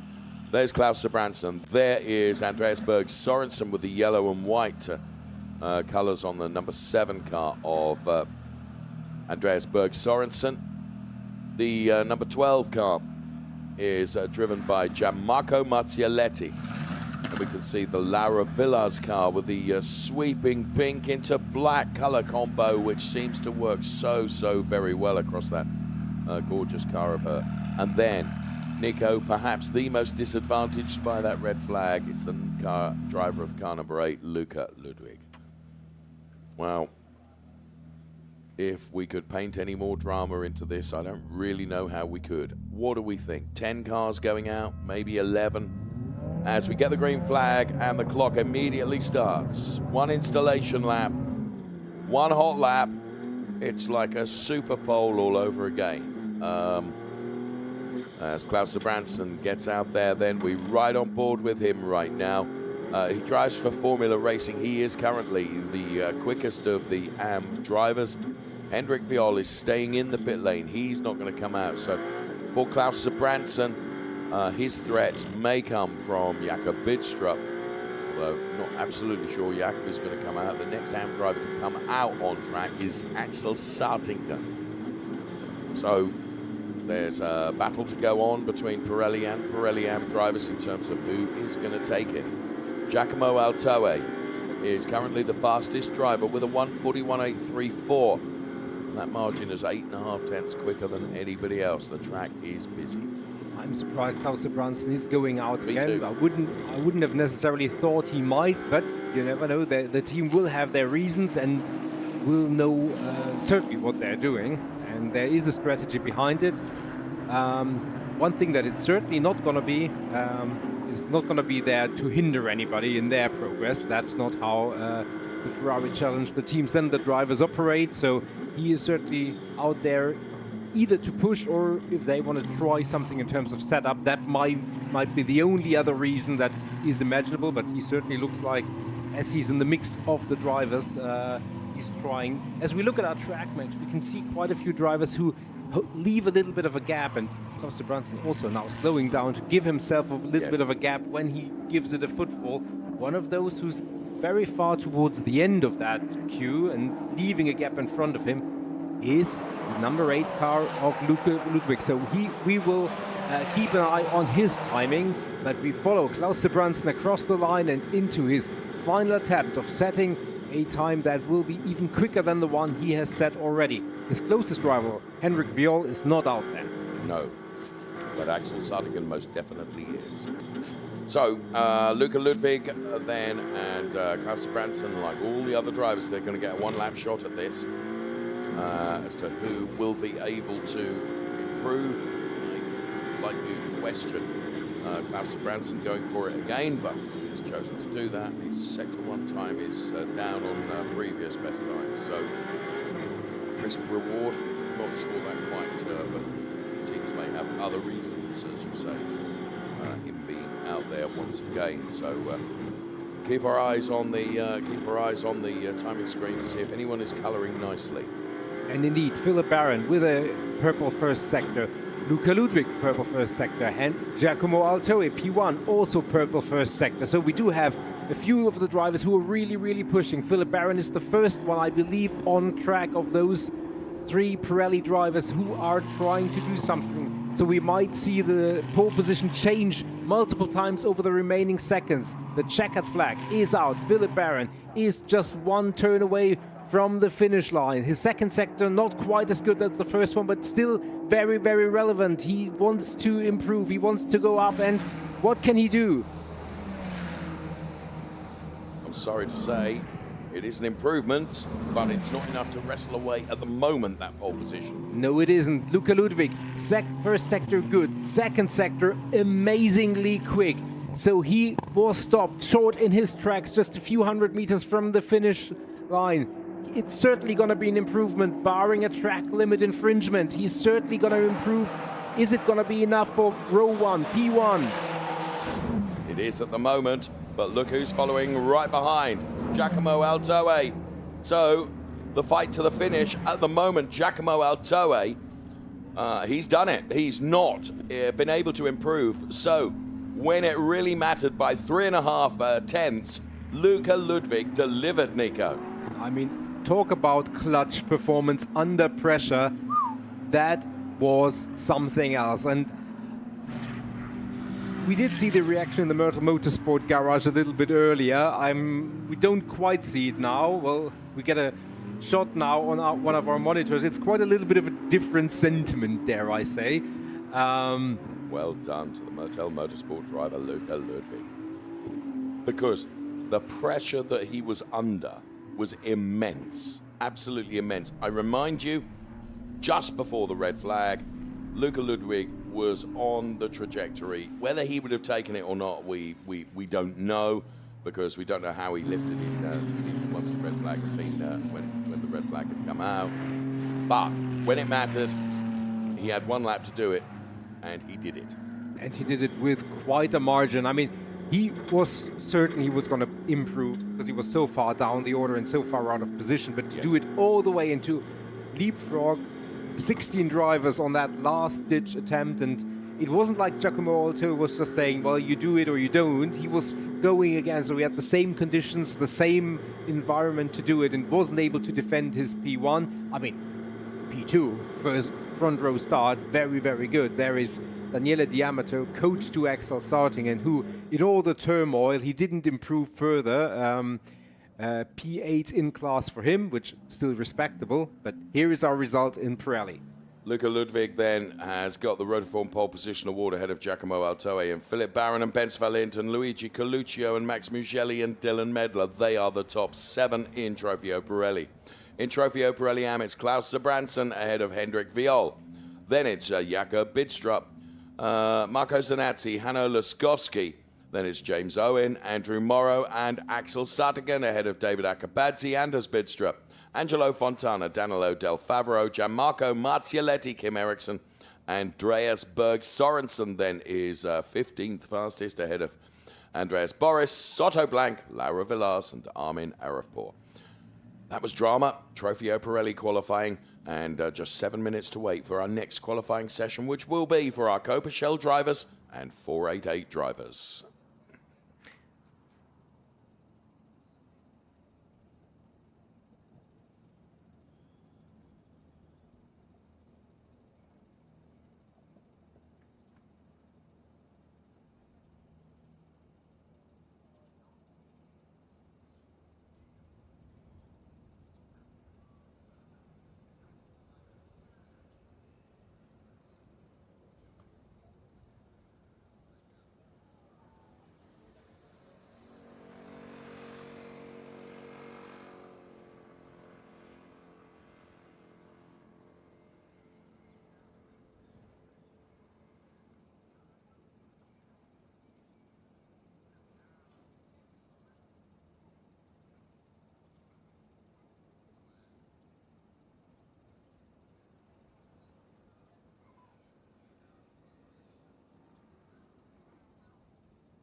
what an exciting qualifying. Really, really came to a head. Interfere Pirelli. And just a few moments ago, and we had to take a little bit of a breath, but now we continue. It is one after the other, and more great action coming up as we take another look at our calendar. We've been to Mugello, we've been to Balaton, we've been to Jerez. We're here in Portugal, in Portimão, and it's only 3 more weeks before we go to Le Castellet. Then August gives a little bit of a break. Then we go to Nürburgring at the beginning of September, and then at the end of October, it is the glittering, the magnificent, the dramatic and perfect ending to the season. It is the World Finals at Imola. But now we're in the Algarve and we are heading towards the 488 Challenge qualifying number 2 in quite a lovely weather condition, it has to be said, and the track 33 degrees, the air temperature is 20 degrees. It was much warmer earlier in the week, but it has cooled down to a rather nice and early summer temperature of 20 degrees with a little bit of wind that really takes the edge of any heat that accumulates over the tarmac, and so it is a really, really nice environment for this Algarve circuit here near Portimão. 15 tracks, 15 turns on the track, as you can see.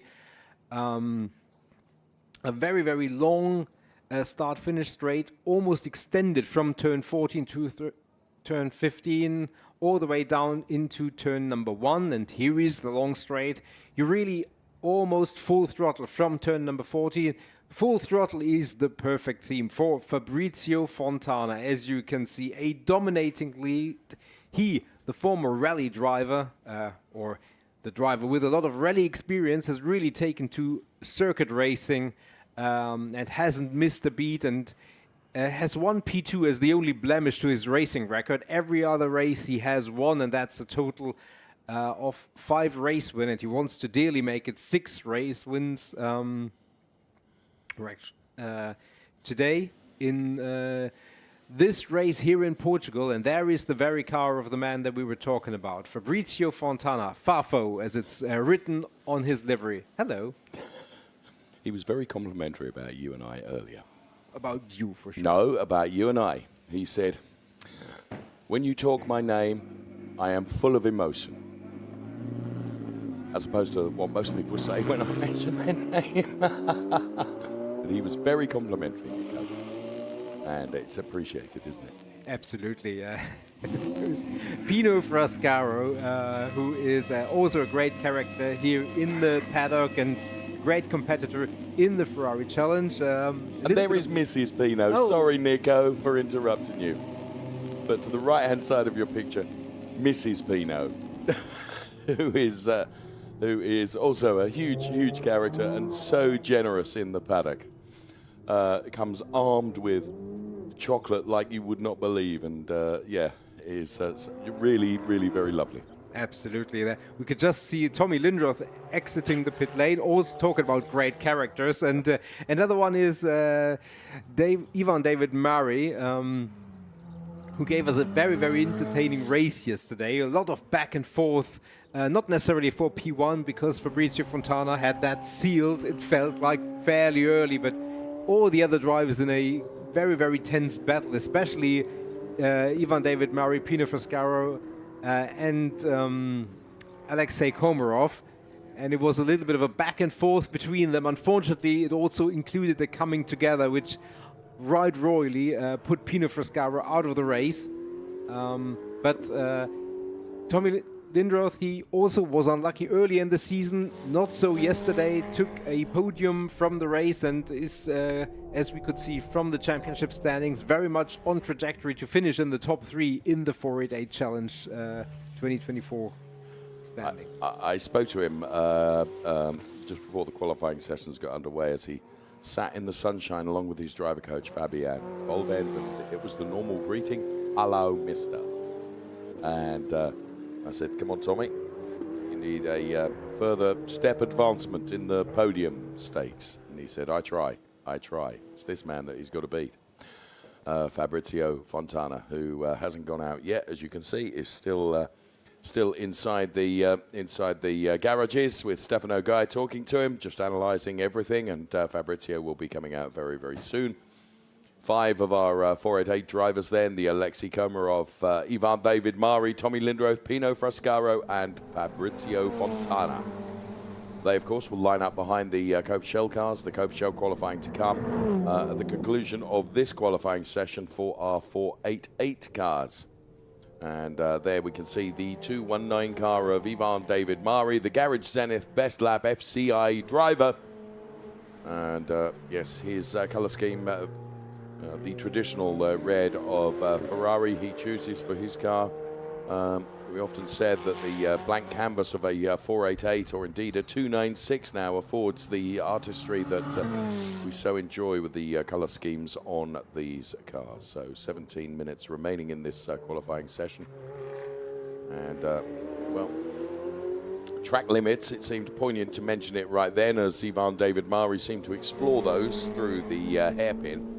But we run the clock on Ivan David Mari, and of course, inevitably, this time will be the fastest time of this session on account of the fact that no others have been set yet, and therefore, of course, his Sector 1 is purple, better than anyone, because no one else is out there at the moment, Nico. Yeah, that is fair. That is fair, but that will soon change.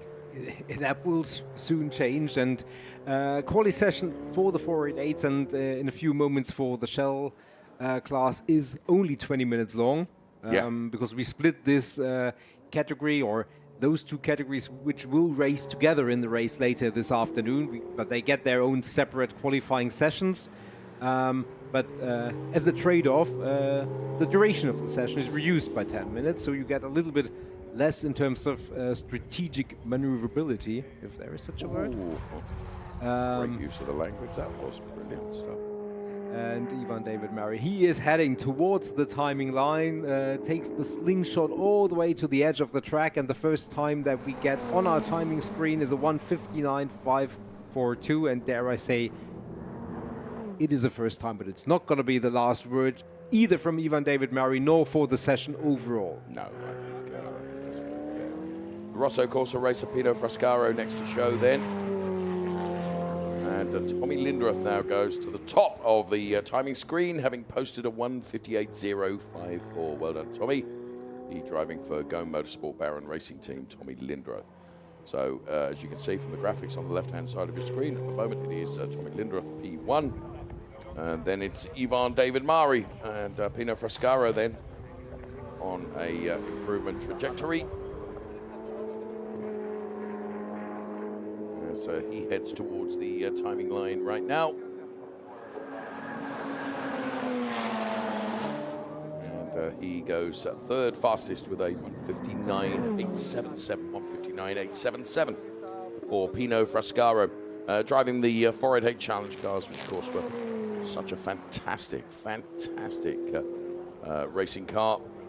So much success in the guys, whether in the Ferrari Challenge or indeed in so many GT competitions where the 488 car was so successful. And both Tommy and Ivan David Mari are improving once again.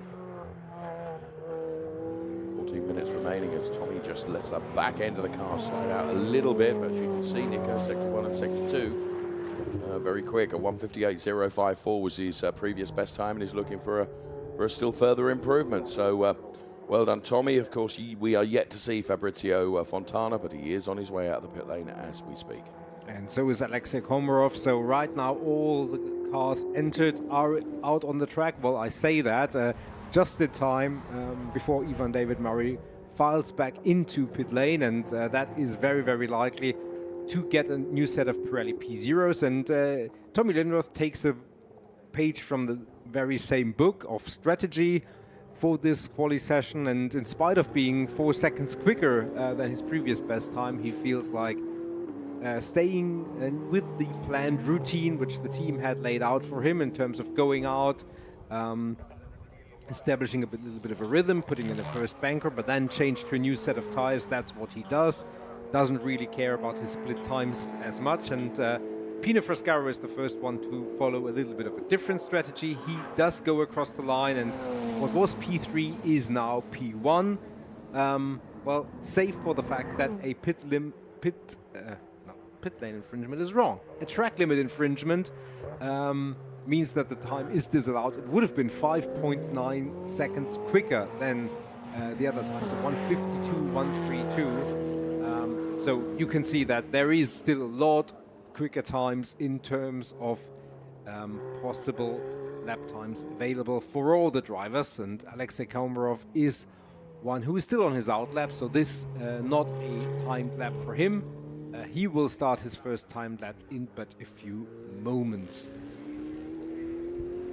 Pino Frescaro, undaunted by his previous track limit, he's going again and again with a good first sector, showing up purple on our timing screen and showing up purple on the graphics now as well as he climbs one of the many inclines and hills here on this Portimão circuit. It is really even more of an undulating circuit than you give it credit for on the screen. Yes, and you can speak with some authority, having made your way around the track yesterday, where I was unable to join you, sadly, because I was still behind a microphone at that point. But yes, that was one of the points you made, that you don't always get the benefit of seeing on television, however good the TV pictures are, and ours are right at the very top there. The actual undulation is greater than you think. And the other point that you made is that, with the exception of the start-finish straightening, there's hardly a moment for a driver to take even a breath of relaxation, because you're on it just about all the time.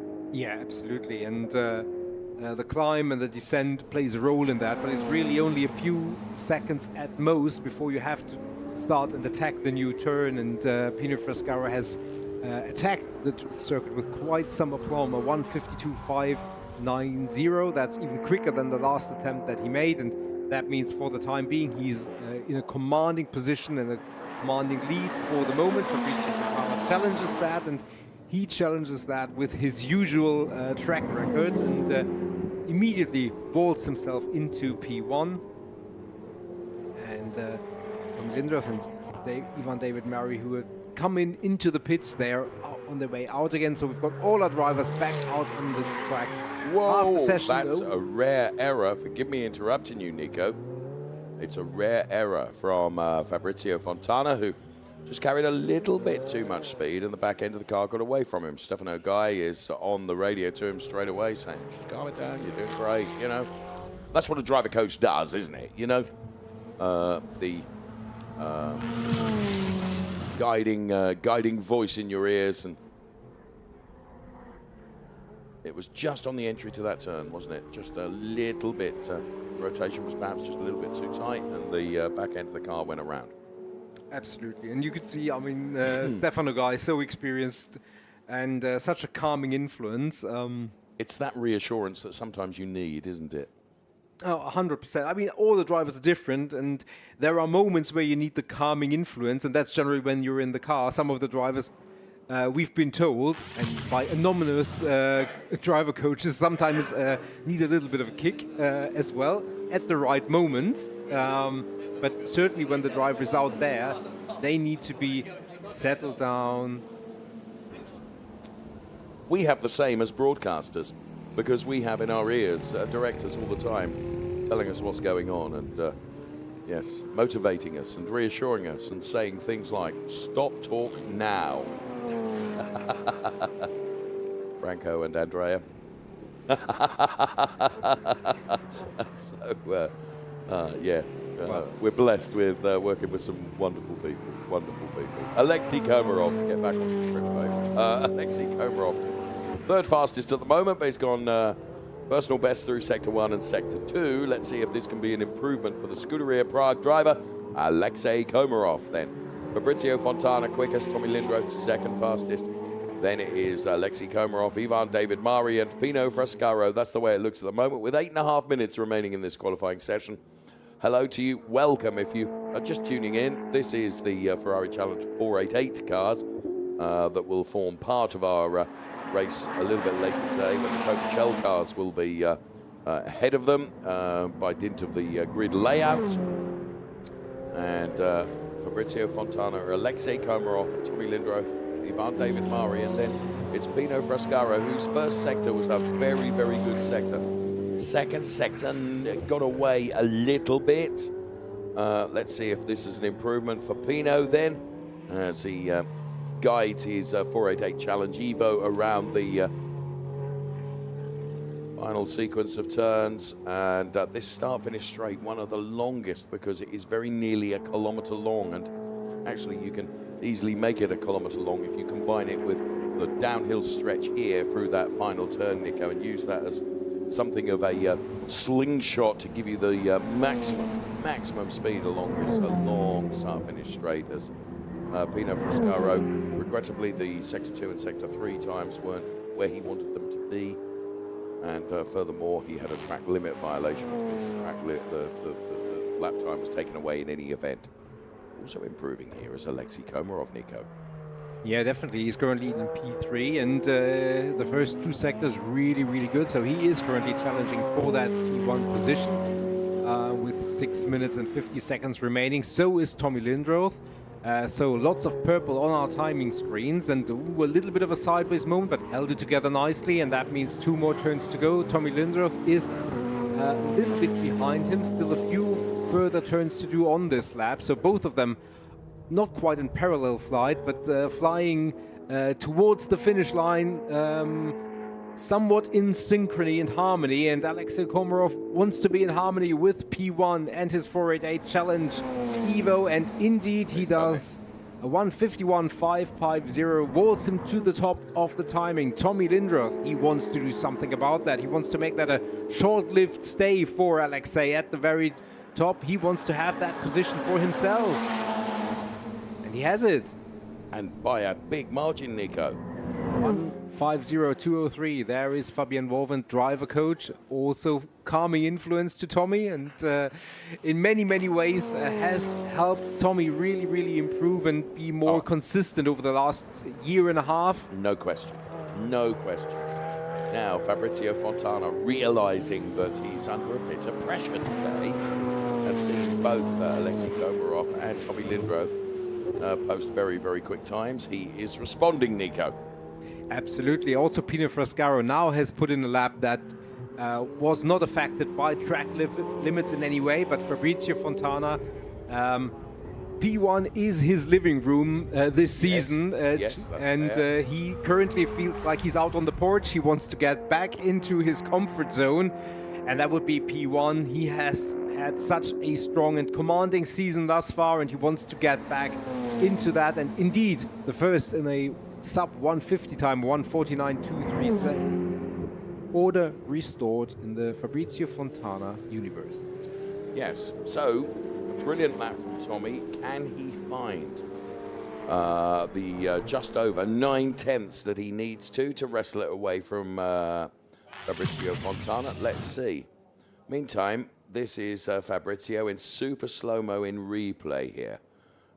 Heading for that 149.237 time, which has given him provisional pole with just 5 minutes remaining in this qualifying session. And Tommy has improved personally through Sector 2. So a bit more of a fight going on, Nico, than we've had in recent qualifying sessions, if I may be so bold as to say that. And it's really, really interesting that Fabrizio is not necessarily having it all his own way. Ivan David Mari is also personally improving. He's currently 5th fastest. He's hoping that this is going to be an improvement such that he moves higher up the order. We will see. Just under 4 minutes remaining. 488 qualifying, then Coppa Shell qualifying in this 20-minute short sharp qualifying. As Ivan David Mari then crosses the timing line and banks a time which is good enough for 3rd fastest. But that is immediately bettered by Pino Frascaro, who sends Ivan David Mari back down to P4. And Fabrizio Fontana is improving certainly through Sector 2. The margin between Fabrizio Fontana as Tommy Lindroth improved again last time around. It's just 7/10 between the top 2 drivers as Fabrizio rounds out that lap. And dare I say it, cements his position. Yeah, that is really a lap that 1:48.764. That is really, really strong. As you can see on the exit of the hairpin, the drivers try and take as much momentum out of there as they somehow can, because even though it's a wider line, it allows you to have more speed coming out of the turn and thus be quicker at the end and towards the next timing line. And there we have Ivan David Murray and Pino Foscaro, one after the other, both of them trying to move up from their respective positions. Pino in P3, Ivan David Murray down in P5, and his second time is not quite good enough, I think, to do something about his current place. We will see. Tommy Lindroth again with a slight improvement, has reduced the deficit to less than a second. Yep. Just under. Will it be enough for P2? Come the end of the session, we will see. It's 2 more minutes on the clock. Ivan David Murray, I think he will have to go again to really try and improve. For Pino Foscaro, an improvement personally is still a possibility. Although I think it's going to be difficult for him to challenge Tommy Lindroth on this attempt. They stay where they are for the time being. Fabrizio Fontana, meanwhile, is pushing again. He's not satisfied with his current time. As you can see, Sector 1 and Sector 2 both coloured purple, which means he's quicker than anyone through those sectors, and that anyone is himself, actually.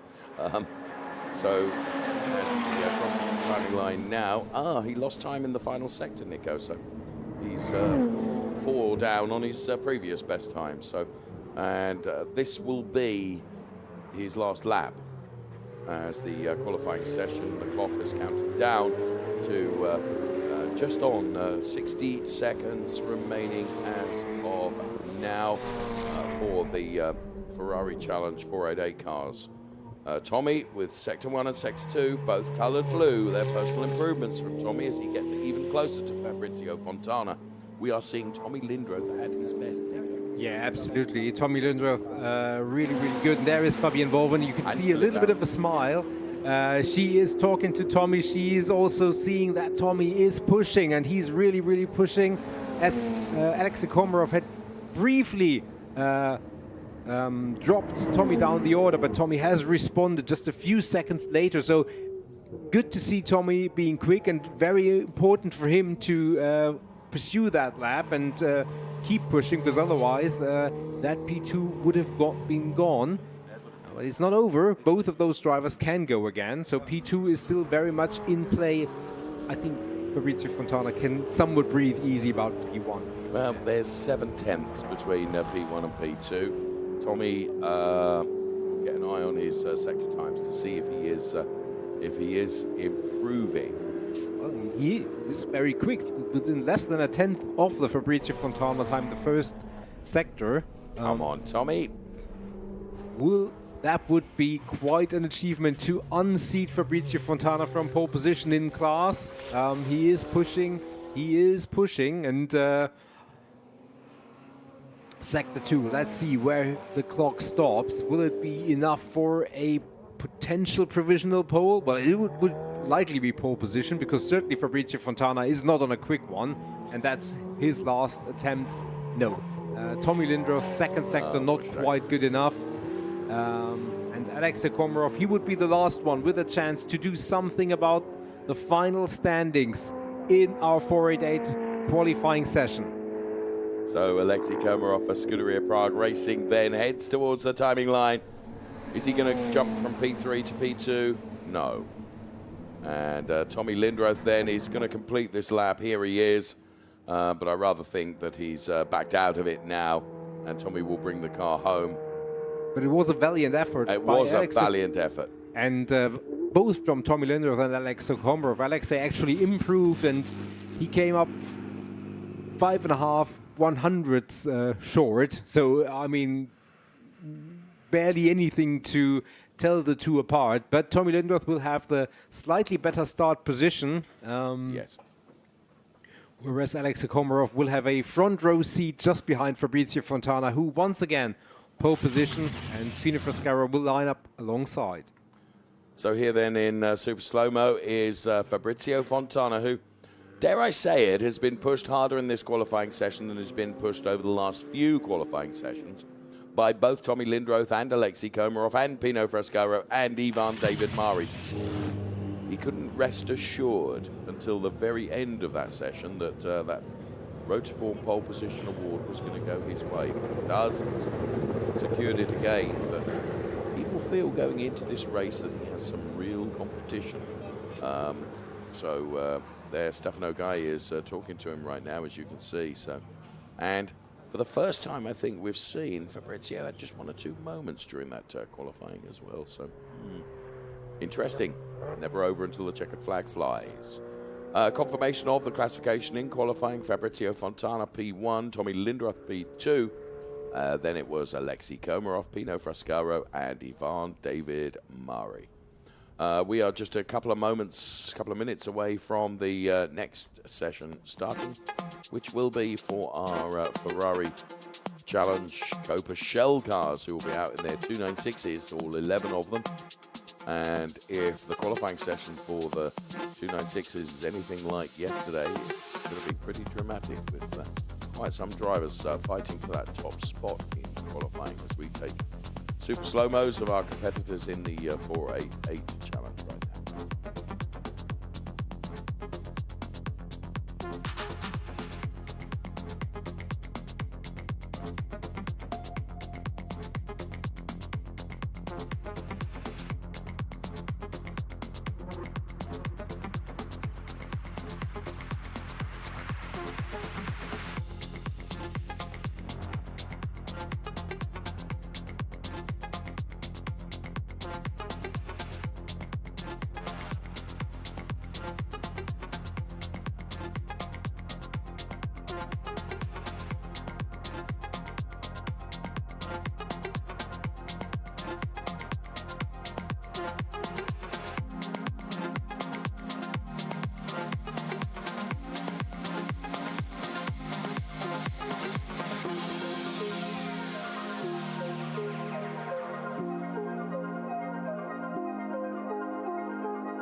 Here we go then. Ferrari Challenge Coppa Shell qualifying, about to take to the Portimão circuit. 20 minutes for our 11 Ferrari Challenge Coppa Shell drivers to set the best time they can, which will give them their best grid position possible for the race to come this afternoon. Weather conditions here in Portimão, absolutely glorious. Clear blue skies, as you can see. And we will take a look at the Drivers' Championship in Coppa Shell, which Henry Hassid is leading currently ahead of Manuela Gostner and then John Dillon. Then it's Tibor Valentin, Thomas Gostner, Alexander Nussbaumer, Andreas Rizzi, and Motohiko Isasaki, who vaulted 2 places in the Drivers' Championship following his performance yesterday. So, everything to play for as we reach the second half of our Ferrari Challenge season. And Thomas Gostner is already finding the limits of adhesion were a little bit lower than he felt they were as the back end of the 161 car went around. Let's take a look at this.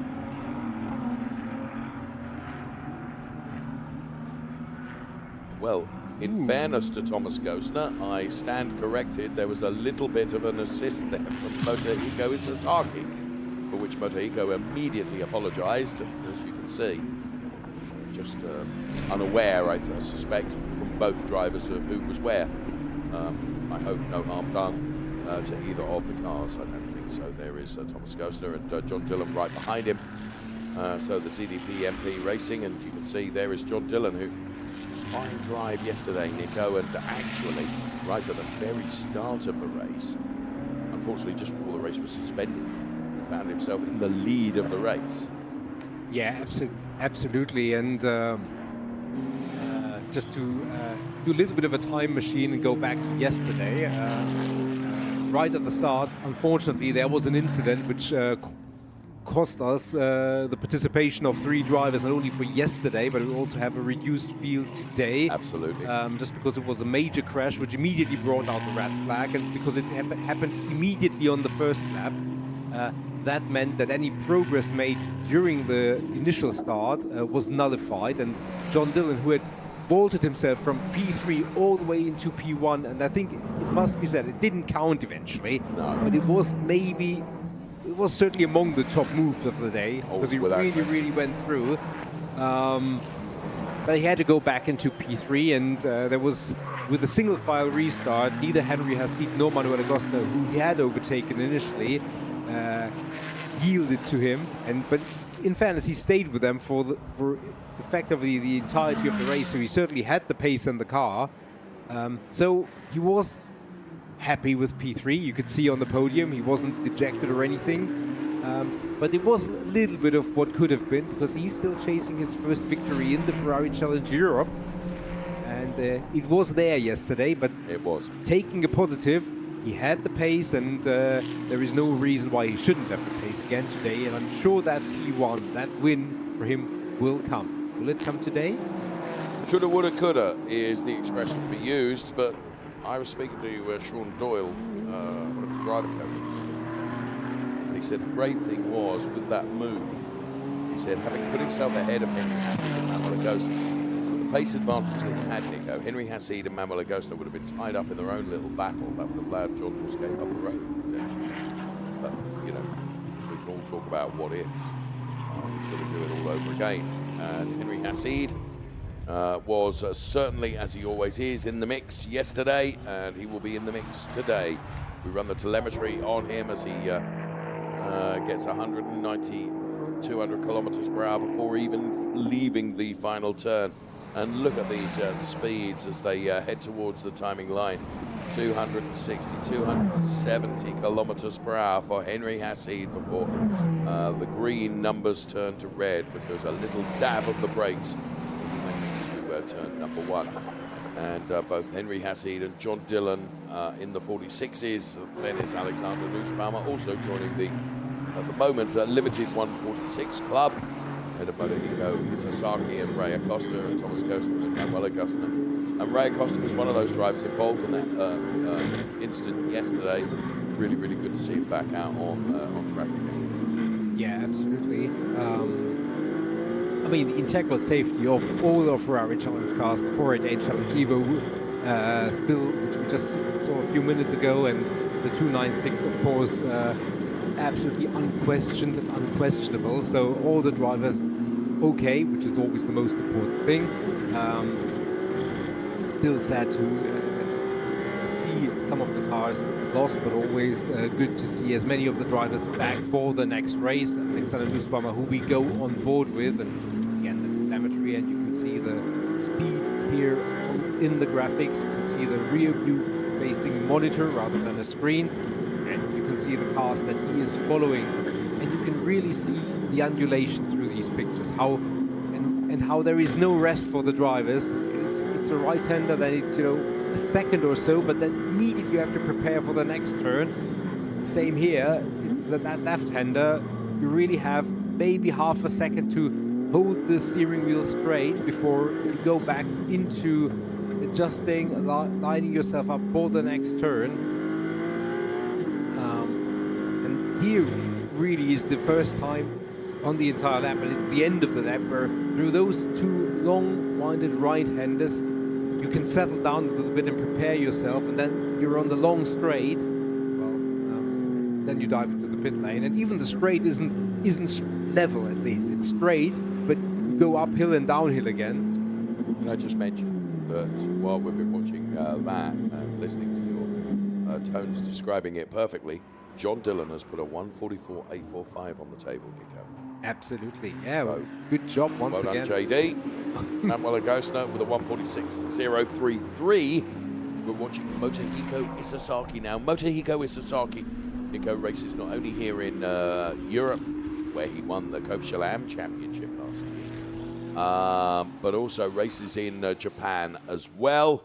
And the Cornes Motors Shiba driver has improved through Sector 1 personally. He's currently fifth fastest. He'd be hoping that he's going to be able to improve on that, make that 6th fastest now, because Christoph Herney, another driver that was involved in yesterday, is also back out on track, which is really good to see. But for the moment, it is John Dillon from Manuel Agostner and Henry Hassid with just under 13 minutes remaining in this qualifying session. We're live from Portimão as Nico and Dave on the morning rave. Because it is still 11:22 local time. So still into the morning before the hot rod race action comes this afternoon. 3 great races to bring you. So looking forward to that. Please make sure you join us. So John Dillon then, 1:44.845.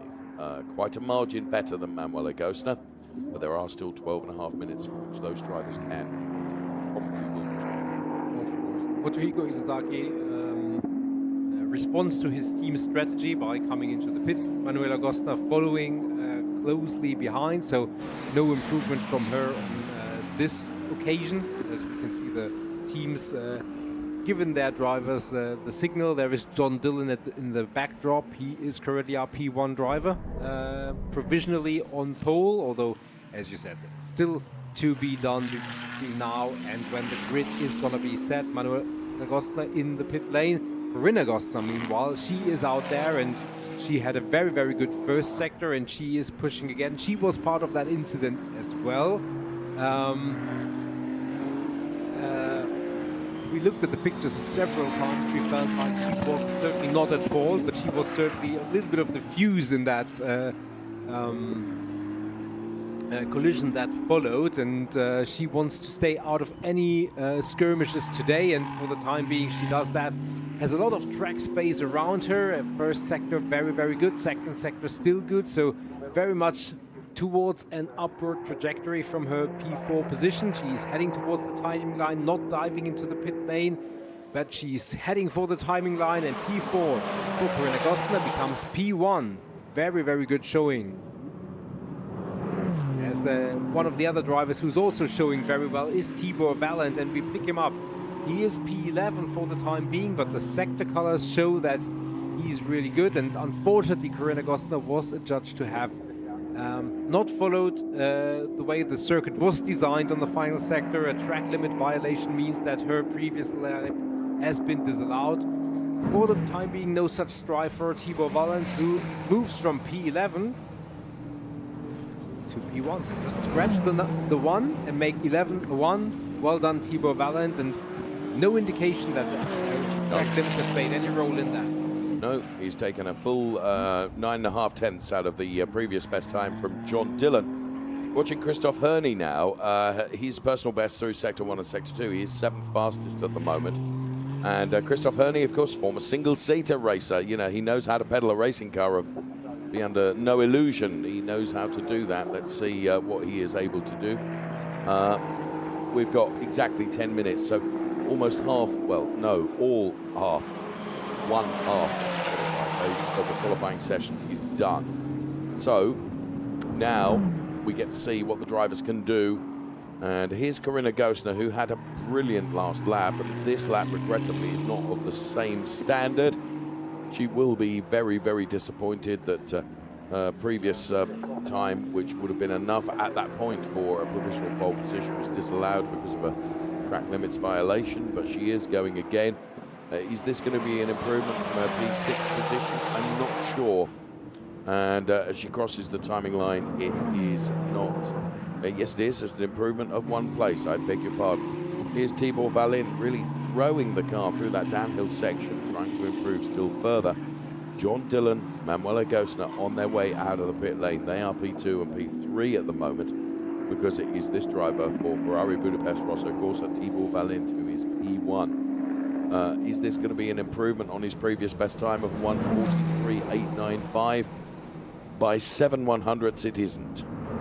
So it was a 1:43.965 his last lap. So not an improvement, but nonetheless certainly in the right direction. So what's interesting here, Nico, is that we have not yet seen drivers that have been into the pit lane and we assume put on a new set of tyres before coming out.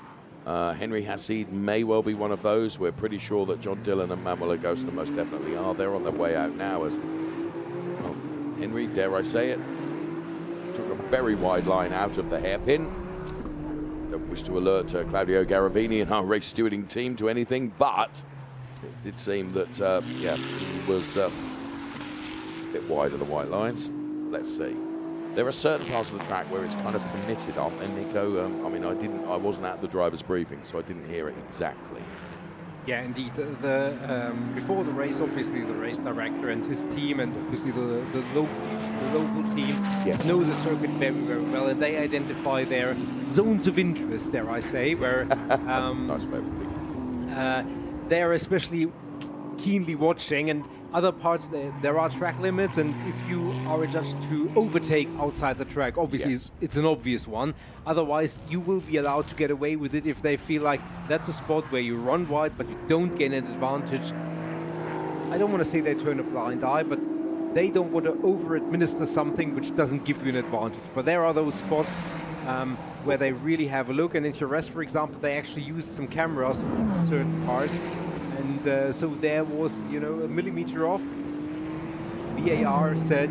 Video rep, yes. Well, momentarily, Henry Hassid had gone to the top of the chart, but then he lost the time because of track limits, Nico. And here's Ray Acosta.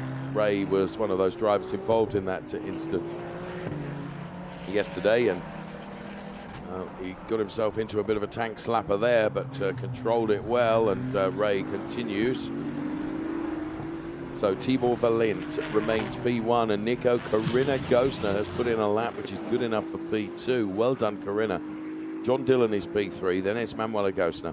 Henry Hassid, with 6.5 minutes remaining, Nico, is out of position, and the reason he's out of position is the times that he has set have been beset with track limits issues, but now, to the best of my knowledge, he's keeping it within the white line. So let's see, because Sector 1 and Sector 2 are both purple.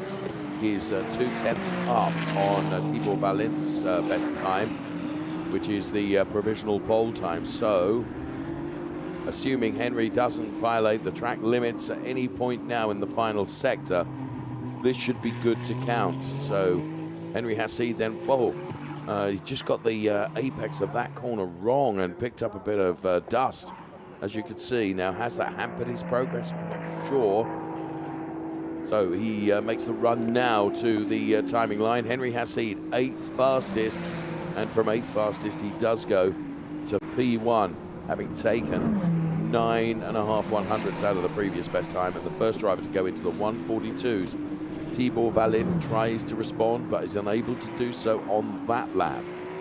Christoph Herney has gone quicker and is now 3rd fastest. Well, he was. Make that Thomas Gosner now, and this is the young lady that we were hoping that we would see, Manuela Gosner, Nico, and the battles that Manuela has had with the likes of John Dillon and Henry Hassid have been really, really enjoyable to watch. She crosses the timing line now and goes from P8 to P1 by 1/1000. Wow, and I mean, it has been an epic battle already, and I use that word sparingly, but they have given us some great entertainment and each other some amazingly fair and good and close racing in various circuits and various races. And Henry Hassid beaten, as you said, by 1/1000th for the time being. His first sector was excellent, second sector not quite as good. John Dillon has improved, but is not quite within striking distance of those two. Henry Hassid, second sector, he lost a little bit of time, but he is still pushing, and so are many of the other drivers. Von Skeltemer among them, Ray Acosta, trying to move up the order. 1/1000th. But Manuela is not satisfied. She knows that how slim of a margin that is. It would be enough if it stayed like that, but she's not secure, and she's going again. She with a very good first sector once again. Henry Hassid, can he do something magical? No. Final sector wasn't there, but with 3 minutes 40 seconds remaining, still all to play for. What an exciting qualifying session. So as you can see from the color purple through Sector 1, Manuela was really quick through Sector 1. Sector 2 time, she was down a bit. It was a 32.4. But you don't need every sector colored purple or blue to make it a pole position lap potentially. But Is she going to improve? 142.959. And, well, no is the answer to that. Let's ride on board with Alexander Nussbaumer with the brilliant telemetry package that we can bring you here. 8,500 revs, 5th gear now, 200 kilometers per hour as near as makes no difference before braking, and then back on the throttle again for Alexander Nussbaumer then. P7 at the moment as he crosses the timing line. He improves 3 places, Nico, and goes up to P3. Yeah, and talking about 1,000th, first sector Tibor Valint, first sector just completed 6 1,000ths to the good of the current pole time. So it is still very much to play for von Skeltema, currently in P10, also with a good personal best first sector. He's still pushing. So 2 minutes 22 seconds as our top runners for the moment. Manu Gostner and Henry Hassid not currently on their current laps, putting the world on fire. Alexander Nussbaumer also still pushing. So we're still very much in the zone of this session where we expect improvements and potentially a battle for the pole that will go all the way down to the wire. Tibor Valint, then we run the clock on. We just saw his car go past our camera there. Manuela Gostner, Henry Hassid, John Dillon, the top 3 at the moment. And this is the Ray Acosta car number 107, driving for the collection. Ray Acosta then out there on track. We've got 1.5 minutes of this qualifying session for our Ferrari Challenge Coppa Shell drivers. And the session is led, and the difference between P1 and P2 remains for the moment 1/1000th. However, Henry Hassid is on a hot one. He's on a hot one. First lap, first sector of the current lap. Really, really strong. This might be his last chance to do something about it. And he's putting all his eggs into one 296 challenge basket. A little bit of a sideways moment. You can see how much he's pushing. He has seen the rear end of Corinna Gostner's 296 challenge for race after race and lap after lap. He doesn't want to start behind her, but the second sector wasn't helping his cause. It ain't a bad back end to look at, is it? The 296 is a thing of beauty, but Henry Hassid doesn't want to be doing that. But Sector 2, Nico, was not where he wanted it to be. Is that going to compromise him? I think he is potentially going to be able to do another lap. What have we got? 26 seconds left on the clock as Henry Hassid through the final turn now. He's going to cross the timing line with just enough time to do another lap, Nico. But of course, he's going to take another lap out of the tyres potentially. So he was 1 1/3 tenths down, Nico. So it's now or never for Henry Hassid. Manuela Gostner has got traffic, and that traffic is Tibor Valint, who's also improving. Tibor Valint has got Ray Acosta ahead of him and Manuela Gostner, so right behind. So Manuela is metaphorically pushing him. Tibor is pushing himself, and Tibor, Sector 1 and Sector 2, Ray Acosta keeps well out of the way of both of them as they head towards the timing line now. Wow, what is this going to be as Manuela Gostner goes for an overtake in a qualifying session? I dare say that Tibor Valint was really, really compromised there. He was almost 1/10.5 quicker through 2 sectors, and I think Ray Acosta was just there at the very, very inopportune and unfortunate moment. No intention whatsoever, but he just was there. And sometimes you're just, he is in his own qualifying session, so he's doing his ultimate best. He can't just move out of the way. But that, I think, cost Tibor Valint. He's only down in P5. Henry Hassid, he's 1/1000th down overall, but he's 12 1/1000ths quicker through 2 sectors. Can it get any closer? The checkered flag is out, Dave. So Henry Hassid, it is now or never. He has improved. He will make the run to the line, and will he be able to wrestle that pole position away from Manuela Gostner? The margin between them up until this lap was 1 1/1000th. Henry's bailed it. He's coming in, Nico. Why? He had improved in Sector 1 and Sector 2. One can only assume the delta for the final sector was not looking on target. Yeah. So Manu Gostner takes pole position for the Coppa Shell race. Having beaten the man we can see coming down the pit lane by 1/1000th. Well, congratulations down there on the Ripardo Corsa Ram team pit wall. And there she is. A stunning drive from Manuela Gostner. Well done to Henry Hassid and John Dillon and Alexander Nussbaumer. They round out the top 4, Nico. This Coppa Shell race this afternoon is going to be something else. Yeah, definitely. I mean, we've seen so many great races already in Coppa Shell with very different outcomes, lots of different winners already. And yeah, that is all set up for another epic one. We will bring you the confirmation of the results in just a moment, but this is Manuela Gostner.